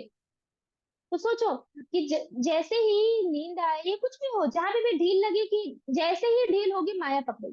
दुर्गा देवी वेट ही करती है। ये जीव भजन कर रहा है, देखो अभी उसके अनर्थ उसके सामने आ रहे हैं, उसको काम उसके सामने आ रहा है। माला करते टाइम मन में गलत विचार आ रहे हैं, उसको गुस्सा आ रहा है, ये सब। तो जैसे ही ये विचार हमारे अनर्थ बाहर आने लगते हैं, माया रेडी रहती है कि अब उसको पकड़ना है। तो हमें इंस्टेंट क्या करना है? जैसे ही हमारे अनर्थ बाहर आते, फाइट बैक। ठीक है, ये करने से मेरा ये अनर्थ इंस्टेंट अभी शांत हो जाएगा, तो तुरंत पकड़। गुस्सा आ रहा है, पता है कि अभी मुझे गुस्सा आने वाला है, ऐसा कुछ भी, तो चैंटिंग करने से शांत हो जाओ, ठीक है, चैंटिंग करना स्टार्ट कर दो, तुरंत माया शांत हो जाएगी, क्योंकि हमने भगवान की शरण ले ली। तुरंत हमारा अनर्थ आया और हम भगवान को सरेंडर हो गए, भजन को सरेंडर हो गए। तो ये प्रैक्टिस करना है, एक दिन में नहीं होगा, एक दिन में नहीं होने वाला, और एक बार सुनने से भी नहीं होगा। लेकिन अगर इम्प्लीमेंट करना कल से चालू करेंगे, तब जाके 5-6-7 साल बाद जरूर होगा। स्ट्रांगली करेंगे तो 100%। और अगर नहीं भी होता है, लेकिन हम प्रयास कर रहे हैं ना, तो भी भगवान देख लेंगे। फिर भगवान क्या करेंगे? कृपा। हम हमारे बलबूते पे, हमारे अगर हमारे प्रयास से हमारे अनर्थ नहीं निकल रहे हैं, लेकिन हम भगवान को प्रार्थना कर रहे हैं और प्रयास कर रहे हैं कि हम हमारा 100% दे रहे हैं अनर्थ से निकलने का, लेकिन फिर भी नहीं निकल पा रहे, और हमें करते करते 5-6 साल 10 साल हो गए, तब भगवान देखेंगे कि देखो ये बेचारा कितनी स्ट्रगल कर रहा है, कितने साल से इसको ये अनर्थ बार बार सता रहे हैं, इसको प्रॉब्लम क्रिएट कर रहे हैं भजन में, वो कितना प्रयास कर रहा है, फिर भी वो निकल नहीं पा रहा है, लेकिन उसने प्रयास करना नहीं छोड़ा। ठीक है, अब मैं कृपा करता हूँ, इसके अनर्थ निकल जाएंगे, तो तब भगवान की कृपा आएगी और आपके यूं अनर्थ निकल जाएंगे। लेकिन क्यों? क्योंकि आपने प्रयास किया, इसलिए प्रयास करना बहुत जरूरी है। फिर उसके बाद अ, जो भी वीकनेस है हमारी, जो भी हमारी कमजोरियां हैं, उसको कभी भी हैबिट मत बनने दो। अगर वीकनेस है, कभी हमारी कोई कमजोरी है कि ठीक है हमें ये पर्टिकुलर साधना में ऐसा होता है, ये साधना सेवा में ऐसा होता है, एक लाइट बंद हो गई, तो ऐसा कुछ भी होता है, तो उसको हैबिट मत बनने दो, इमीडिएटली इसको रेक्टिफाई कर दो, करेक्ट कर दो। कभी कभी वीक में एक दिन कुछ इशू आ रहा है, ठीक है, बट रोज रोज वो सही नहीं है, तो आपको उसको करेक्ट करना पड़ेगा। सोचो अपने हिसाब से, जो आप लोगों को प्रैक्टिकल लगे कि मेरी ये पर्टिकुलर प्रॉब्लम को सॉल्व करने के लिए ये सॉल्यूशन मेरे लिए परफेक्ट है। हर किसी के लिए अलग अलग सॉल्यूशन हो सकते हैं, तो आप वो सॉल्यूशन फॉलो करो, लेकिन अपनी प्रॉब्लम को इमीडिएटली सॉल्व कर दो। मन में कोई भी ऐसे विचार आने स्टार्ट हो गए हैं जो पहले नहीं थे, या अभी कुछ नए अनर्थ आ रहे हैं, या मन में किसी के प्रति अपराध का विचार आ रहा है, इमीडिएटली बंद कर दो उसको, कि ठीक है ये आ रहे हैं, नहीं मुझे नहीं सोचना। तुरंत भगवान की कोई भी रीडिंग हियरिंग या जिसमें भी लग जाओ, तो वो तुरंत वहां से चला जाए और आपको अपराध करने से बचा, आप बच जाओगे। तो इस तरीके से आपको मन पे 24 घंटे ध्यान रखना है, मेरे मन में क्या चल रहा है, मेरे मन में अभी, मेरे मन में कुछ भी, जैसे हम कभी कभी रीडिंग करते हैं तो फिर मन तो कहीं और ही होता है, मन में कुछ और ही चल रहा होता है, और फिर कितनी देर के बाद पता चल रहा है अरे मेरा एक पैराग्राफ हो गया, इसमें क्या था, एक पैराग्राफ में मैंने क्या पढ़ा, नहीं पता चलता, फिर क्या करते हैं, अरे चलो फिर से पढ़ते हैं, फिर वापस से पूरा पैराग्राफ पढ़ते हैं। तो एक पैराग्राफ आपने पढ़ लिया तो आपका मन कहाँ था। तो इस तरीके से ट्रेन करना पड़ेगा मन को, और डेली करना पड़ेगा, क्योंकि डेली हम सब साधना करते हैं, हम सब चैंटिंग रीडिंग हियरिंग तो सब करते ही है, तो डेली इस चीज के ऊपर फोकस करना पड़ेगा। और फिर आप देखो आपको भक्ति में कितना आनंद आएगा, तो आपका जप अच्छा होगा, आपकी रीडिंग हियरिंग, आपका श्रवण अच्छा होगा, तो कितना भक्ति में आनंद आएगा, आपका उत्साह अपने आप बढ़ेगा। लेकिन उसके लिए करना पड़ेगा, प्रयास करना पड़ेगा, और वो तब आपका उत्साह आएगा भक्ति में। फिर और 3 पॉइंट है, इंपॉर्टेंट है, अपराधों से बचना। कभी कभी क्या होता है कि हम अपराध कर देते हैं, कि ठीक है चलो हम बाकी सब अच्छे से करते हैं हमें लगता है, लेकिन हम भक्तों का अपराध कर देते हैं, किसी को कुछ भी बोल दिया, इसने ये भक्त ने ये किया, ये भक्त तो ऐसा ही, तो ये वैष्णव अपराध कर देते हैं। अपराध का रिजल्ट क्या होगा? अपराध का एक ही रिजल्ट होता है कि हमारी भक्ति डाउन। भक्ति डाउन होने के लिए क्या होगा? उत्साह डाउन। तो अगर उत्साह मेंटेन रखना है, भक्ति मेंटेन रखनी है, तो बहुत इंपॉर्टेंट है वैष्णव अपराध नहीं करना, नाम अपराध नहीं करना, सेवा अपराध नहीं करना। नाम अपराध क्या है, सेवा अपराध क्या है, वैष्णव अपराध, सबके ऊपर हम एक सेपरेट सेपरेट टॉपिक पे क्लास रखेंगे ताकि अच्छे से क्लियर हो सके, बट ये सारे अपराध नहीं करने हैं। अपराध करेंगे तो भक्ति डाउन हो जाएगी। अब भक्ति डाउन कैसे होगी? आपका उत्साह चला जाएगा, आपकी रुचि चली जाएगी भक्ति में से, बिल्कुल रुचि नहीं रहेगी, फिर खींचाता नहीं हो जाएगी। इसलिए अपराधों से बचो, बहुत इंपॉर्टेंट। तो ये सारी चीजों के लिए हमें मन को ट्रेन करना है। अब आता है तीसरा पॉइंट, कि कभी कभी हम क्या होता है, हम भूल जाते हैं कि जब हम भक्ति में नए नए आए, तो भक्ति में हमें कौन सी ऐसी चीज थी जिसने हमको भक्ति में खींचा था। जैसे बहुत सारे भक्त होते हैं जो प्रसाद की वजह से आते हैं, बहुत सारे भक्त होते हैं जो राधा गिरधारी की ब्यूटी को देख के आते हैं, उनको इतना सुंदर कि वो दो दो तीन तीन घंटे भगवान को दिखते रहते हैं। कोई कोई भक्त है जो हरिनाम से आते हैं, कोई कीर्तन से आता है, सबके आने के अलग अलग तरीके हैं। कोई रीडिंग से आता है, प्रोपा जी की बुक रीडिंग करके उसको बहुत ऐसा आया, उसने कोई किसने ऐसे दर्शन के लिए आया, भागवतम की क्लास सुन लिया तो वो भक्ति में आ गया। तो इस तरीके से हर किसी की जो एंट्री होती है भक्ति में, वो हमें याद रखनी चाहिए। हम क्या करते हैं, जब आ जाते हैं ना भक्ति में, तो हम कैसे आए उसको भूल जाते हैं। अब उसका रीजन क्या है, कि जब हम भक्ति में आए, उससे पहले हम माया में थे, हमें कृष्ण के बारे में कुछ नहीं पता था, हमें भगवान और भक्तों के बारे में कुछ नहीं पता था, साधना सेवा क्या होता है कुछ नहीं पता था, तो हम पूरे माया में थे। तो उस टाइम माया में से हमको फर्स्ट टाइम किसने खींचा? भक्ति में माया, भक्ति के कौन से अंग ने हमें माया में से खींच के भक्ति में लाई? वो अंग कौन सा था? तो वो हमारे लिए सबसे प्रबल है। अगर कोई चैंटिंग से आया, कोई चैंटिंग से आकर्षित हुआ है, कोई श्रवण से या कोई रीडिंग से या भगवान के विग्रह से, प्रसाद से, जिससे, उसको याद करना चाहिए कि वो कौन सा चीज थी जिससे मैं खींचा था, जब मैं माया में था तो इसने मुझे खींचा था। तो वो चीज को मैक्सिमम करना है। हम चैंटिंग कर रहे हैं, रीडिंग कर रहे हैं, किसी को रीडिंग का होता है, किसी को भागवतम का बहुत है, वो भागवतम रीडिंग करता रहता है, करता रहता है, तो उसको भागवतम की साथ है तो उसको, लेकिन ऐसा नहीं कि उसको सिर्फ सिर्फ भागवतम पढ़ना है, तो रीडिंग, हियरिंग, चैंटिंग, सेवा, धाम में जाना, भक्तों का संग करना, सब करना है, लेकिन उसकी उसको सबसे ज्यादा नरिशमेंट किस भक्ति में किस चीज से मिल रहा है, भागवतम रीडिंग करने से, तो उसको वो मैक्सिमम करना है। तो भक्ति की जिस अंग से आपको मैक्सिमम नरिशमेंट, अल्टीमेटली हम क्यों साधना कर रहे हैं, साधना मेन हमें दिखाने के लिए नहीं है कि हमने इतना रीडिंग, हियरिंग, चैंटिंग और ये सब किया, साधना का मेन पर्पज है कि हम भक्ति में नरिश हो, हम भक्ति में ऊपर बढ़े। तो हमें भक्ति का कोई एक ऐसा अंग जो सबसे ज्यादा हमें पसंद है और जिससे हम सबसे ज्यादा फ्लरिश होते हैं, तो हमें उसको पकड़ के रखना है। तो जब भक्ति में डाउन हो जाए तो उसको मैक्सिमम करो, और डेली लाइफ में भी उसको सबसे ज्यादा करो, तो वो आपको टिका के रखेगा। और उसको छोड़ दोगे तो क्या होगा, बाकी सब कर रहे हैं लेकिन जो मेन था, जिसने हमें टिकाया था, हमें खींचा था, वो हम छोड़ देते हैं, तो हम क्या होते हैं, धीरे धीरे निरुत्साही हो जाते हैं। इसलिए उसको नहीं छोड़ना है। डाउन हो जाओ, कभी मन खराब हुआ, ऐसा महाप्रसाद देख के आए थे तो जाओ महाप्रसाद ले लो मंदिर में, महाप्रसाद पालो, तुरंत एनर्जी एनर्जी आ जाएगी, भक्ति की एनर्जी आ जाएगी। रीडिंग का था, रीडिंग नहीं हो पा रही, कोई कोई लोग डिस्टर्ब हो जाते हैं, मुझे भी ऐसा है, मुझे रीडिंग का थोड़ा है ज्यादा, मेरी रीडिंग नहीं होती है तो मुझे टेंशन हो जाती है, रीडिंग नहीं किया, रीडिंग नहीं, मुझे रीडिंग करना है, रीडिंग करना है, मेरा मुझे आगे क्या हुआ, महाप्रभु ने आगे क्या किया, ऐसा मुझे रहता है अंदर से। तो किसी किसी का रीडिंग में होता है, किसी किसी का श्रवण में होता है, यार आज मैंने कोई लेक्चर नहीं सुना तो मुझे एनर्जी नहीं मिली, श्रवण करना है, श्रवण करना है।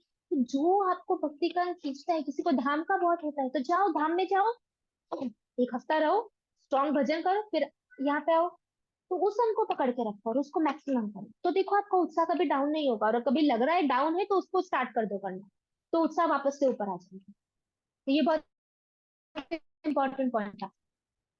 उसके बाद लास्ट पॉइंट है, बहुत इंपॉर्टेंट, बहुत बहुत बहुत इंपॉर्टेंट, एसोसिएशन, संग करना। अगर आपका उत्साह डाउन है तो उत्साही भक्तों के साथ संग करो। अभी आपका उत्साह डाउन है और आप संग भी ऐसे भक्तों का कर रहे हो जो खुद डाउन है, आपको क्या उत्साह मिलेगा। एक व्यक्ति को नींद आती है जप में और उसका बाजू वाला भी जप में सो रहा है, तो वो कैसे जगेगा जप में, वो क्या देखेगा, ये भी सो रहा है तो मैं भी सो जाता हूँ, होगा ना, ऐसा ऐसा ही होगा। लेकिन अगर वो, जिसको जप में नींद आती है, वो ऐसे डिवोटी के पास जाके मतलब बैठ के जप करता है, उसको कोई नींद नहीं आती है, वो एक ही कॉन्सेंट्रेशन के साथ माला कर रहा है, तो उसका होगा कि बाप रे मैं कैसे माला करता हूँ, मैं तो माला में सोती ही रहती हूँ, देखो इनको इतने अच्छे से माला करते हैं। तो ऐसे भक्तों का संग करेंगे।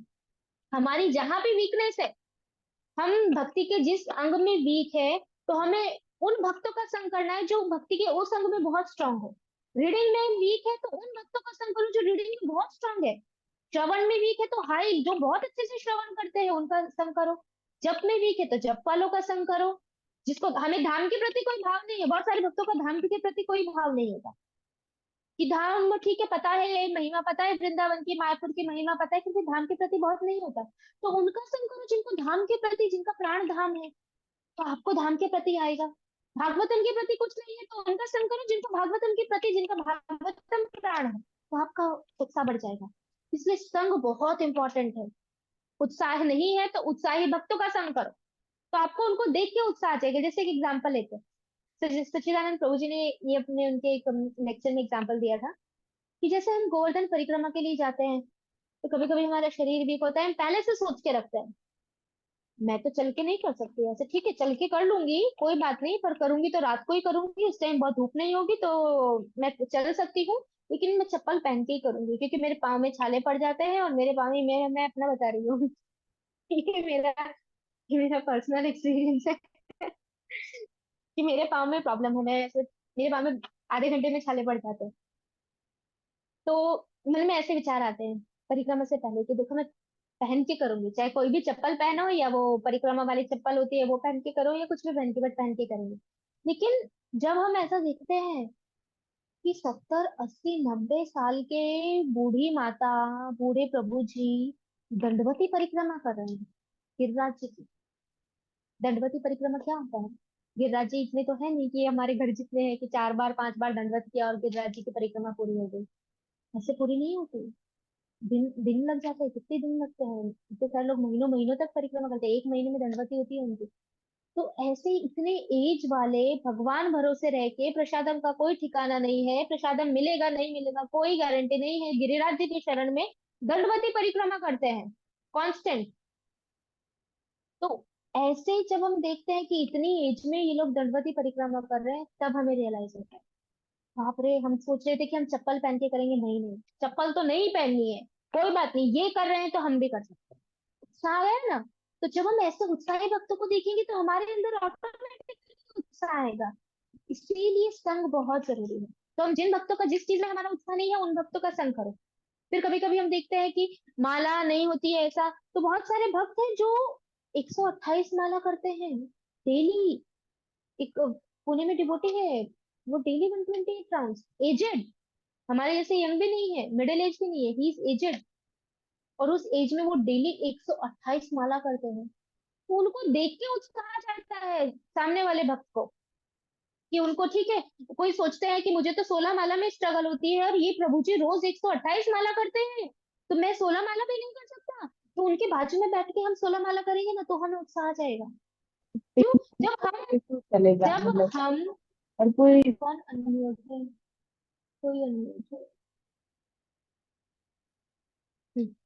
जब हम हमसे ऊपर भक्ति में जो है उनको देखते हैं ना, और उनका उत्साह देखते हैं, तो हमारा उत्साह अपने आप बढ़ जाता है कि मैं क्या कर रही हूँ, ये भी तो कर रहे हैं, ये भी प्रभु जी भी तो कर रहे हैं, ये माता जी भी तो कर रहे हैं, तो हम नहीं कर सकते क्या? हमारे में क्या ऐसा प्रॉब्लम है? तो ये सब देखने से उत्साह बढ़ता है। फिर हम कभी कभी देखते हैं मंगला आरती, इतने सारे भक्त हैं जो बुढ़ापे में एक दिन मंगला आरती मिस नहीं करते। हमारे यहाँ भी एक डिवोटी है प्रेमानंद प्रभु जी, ये सो एज है, वो इतनी एज के हो चुके हैं कि वो ढंग से चल भी नहीं पाते हैं। वो अभी भी धाम यात्रा नहीं छोड़ते। हर 2 महीने में वो वृंदावन में मिलते हैं, हर 2 महीने में वो मायापुर में मिलते हैं। और उनकी धाम यात्रा, इतनी एज में वो धाम यात्रा, he can not even walk. और ऐसा नहीं है कि उनके साथ कोई सेक्रेटरी रहता है, कुछ नहीं, वो अपना सामान खुद लेके जाते हैं। और यहाँ मंदिर में जब तक वो यहाँ विद्यानगर में रहते हैं, doesn't miss even a single mangala. सुबह सुबह आ जाते हैं और 9 बजे घर जाते हैं, पूरा मॉर्निंग प्रोग्राम अटेंड करते हैं। तो मैं उनको देखती हूँ तो मुझे ऐसा होता है कि मुझे खुद पे शर्म आती है कि हम कभी कभी थक जाते हैं, हम मंगला स्किप कर देते हैं। और यहाँ ये प्रभु जी को देखो, इतनी एज में एक मंगला मिस नहीं करते, वो कोई मॉर्निंग प्रोग्राम मिस नहीं करते। ये भी नहीं मंगला के बाद घर जाएंगे और सो जाएंगे, ऐसा भी नहीं करते। तो इन भक्तों को जब हम देखते हैं तो हमें उत्साह आता है। तो इसीलिए हम जिस चीज में वीक है उस चीज में हमें, उसी पर्टिकुलर चीज में जो भक्त स्ट्रांग है उनका संग करना चाहिए। तो इस तरीके से हम उत्साही बन सकते हैं। तो कल से हम लोग अपना एनालिसिस, खुद का सेल्फ एनालिसिस स्टार्ट कर सकते हैं। मैं भी थोड़ी टाइम से कर रही हूँ, मुझे पता है मुझमें बहुत सारी वीकनेस है, और सभी में जो जो भी वीकनेस है तो ओवरकम तो करना पड़ेगा। हम खुद को सामने को नहीं बता सकते, हमारे काउंसलर को नहीं बता सकते हैं, हमारे गुरु महाराज को नहीं बता सकते हैं, शिक्षा गुरु को नहीं बता सकते हैं। सबसे बेस्ट तो है कि गुह्यम आख्यते पृच्छते, बता देना चाहिए। जो भी अनर्थ है, जो भी है मन में, जैसी इच्छा है, ये नहीं सोचना चाहिए अरे ये क्या सोचेंगे, मैं ऐसी हूँ, मेरे मन में ये, तो वो मन में ही रह जाएगा। बताना क्यों है? भक्ति में ऊपर बढ़ना है तो मन खोलना पड़ेगा। आप अपने मन का ऑपरेशन ही नहीं करवाओगे, तो ऑपरेशन है तो आप, आपका जो मन है वो फेल हो जाएगा। फेल हो जाएगा तो आप भक्ति में गिर जाओगे। और गिर जाओगे तब ऐसे गिरोगे कि सामने वाले भक्त को पता भी नहीं चलेगा कि आप क्यों गिरे हो। इसीलिए हमारी जो वीकनेस है, जो हमारी वीक पॉइंट है, उसको शेयर करते करना चाहिए, ताकि हम डिस्कस कर सके वो पर्टिकुलर पॉइंट पे, ठीक है इसमें से हम कैसे क्योंकि हो सकता है हमारी जो प्रॉब्लम है वो सामने वाले भक्त को भी पहले रही हो, और फिर वो उस भक्त उस सिचुएशन में से कैसे निकला है वो हमें इजी सोल्यूशन बता सकते हैं। इसीलिए जो भी हमारी वीकनेस है उसके ऊपर काम करना चाहिए। डेली एनालाइज करो, आज मैंने पूरे दिन में क्या किया, कितना मैंने कृष्ण को भूला, मैं कितनी बार भूली मैं कृष्ण को। मैंने ये कुकिंग किया तो कृष्ण याद थे, या मुझे मेरा प्रसाद याद आ रहा था कि मैं खाऊंगी ये मुझे पसंद है, या फैमिली याद आ रही थी, क्या याद आ रहा था? नहीं आ रहा था तो सोचो कैसे उसको इम्प्रूव करना है। कांस्टेंट, कांस्टेंट ये थोड़े मन पे चलते रहने चाहिए। आप छोड़ोगे तो मन जाएगा, इसलिए ढील नहीं छोड़ना, you we have to fight, वरना भगवत धाम तो संभव नहीं है। ये लाइफ में तो मैं नहीं बोल सकती, बहुत सारी लाइफ में संभव नहीं है। भक्ति विनोद ठाकुर बोलते हैं, एक एक अनर्थ को निकालने में एक एक जन्म लग जाता है। एक अनर्थ की बात करें, कब की वो बात करें, जब हम वो पर्टिकुलर अनर्थ के ऊपर प्रयास कर रहे हैं तब, तब एक अनर्थ को निकलने में एक जन्म लग जाता है। काम को निकालने में, जो काम हमारे अंदर काम इच्छा है ना, उसको निकालने में एक एक जन्म लग जाता है। क्रोध को निकालने में जन्म लग जाते हैं। ईर्ष्या, द्वेष, ये सबको निकालने में जन्मों जन्म लग जाते हैं। तो जन्मों जन्म इसमें लग जाएंगे तो भगवत धाम कब जाएंगे। तो इसीलिए जरूरी है कि अभी से स्टार्ट कर दो। एक सेकंड। हम्म। इसीलिए जरूरी है अभी से स्टार्ट कर दो। बेस्ट वे है, जो जो कमियां हैं, पेज लो, बड़ा चार्ट पेपर लो, छोटा नहीं, बड़ा चार्ट पेपर लो। उसके ऊपर लिखो, फर्स्ट पॉइंट मेरी वीकनेस ये है, सेकंड पॉइंट वीकनेस ये है, थर्ड पॉइंट ये वीकनेस है। जितनी वीकनेस है सारी लिखो और घर में बड़ा करके उसको लगा दो। दिन में वो 10 बार भी ध्यान जाएगा तो पता चलेगा कि मुझ में ये सारी कमियां हैं। हमारी प्रॉब्लम क्या है कि हम देखते ही नहीं है कि हमारी वीकनेस कहाँ पे है। चल रहा है चलने दो, जब चल रहा है चलने दो, साधना चल रही है चलने दो। लेकिन अंदर जो अनर्थ बैठे हुए हैं, उनको मौका मिलता है और वो बाहर आते हैं, तो वो अनर्थों पे एनालाइज करो कि मुझ में कौन कौन से दोष है। खुद तो हम अपने ऊपर कर सकते हैं ना, हम दूसरों के दोष कितनी जल्दी देखते हैं। दूसरों के अनर्थ हमें तुरंत दिख जाते हैं, सामने वाला ना दिखाए तो भी दिख जाते हैं, और खुद के नहीं दिखते। तो खुद के अनर्थ देखने के लिए लिखो बड़ा सा चार्ट पेपर पे और घर पे लगा दो, मुझ में ये सारी प्रॉब्लम है, मैंने ये संकल्प लिए है, संकल्प फॉलो नहीं कर पा रहे तो बड़ा सा लिख के लगा दो, संकल्प मैं इतनी माला तो मुझे इतने टाइम पे करनी है। तो उसको देख के आपको इंस्पिरेशन मिलेगा। बार बार वो चीज सामने आएगी ना तो आपको याद रहेगा, भूल नहीं जाओगे, वरना भूल जाओगे। 4 दिन बाद ये सब बातें भूल जाओगे, अब ये लेक्चर भी भूल जाओगे, 4 दिन बाद कुछ याद नहीं रहेगा।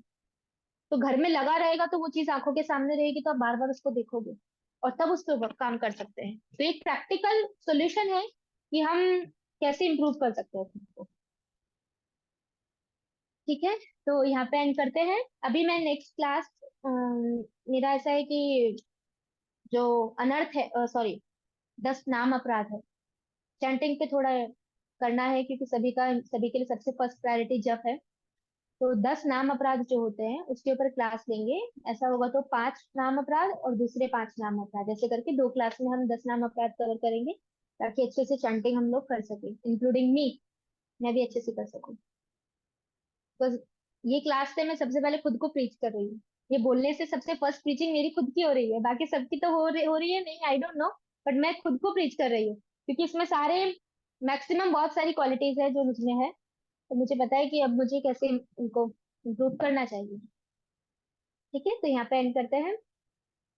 वंशा कल्पतरुभ्यश्च कृपा सिंधुभ्यैव च पतितानां पावनेभ्यो वैष्णवेभ्यो नमो नमः। कृष्ण प्रभुपाद की जय। कृपा पूर्ण श्री राधा गोपाल भगवान की जय, समस्त वैष्णव जन की जय, हरिदास ठाकुर की जय। हरे कृष्णा।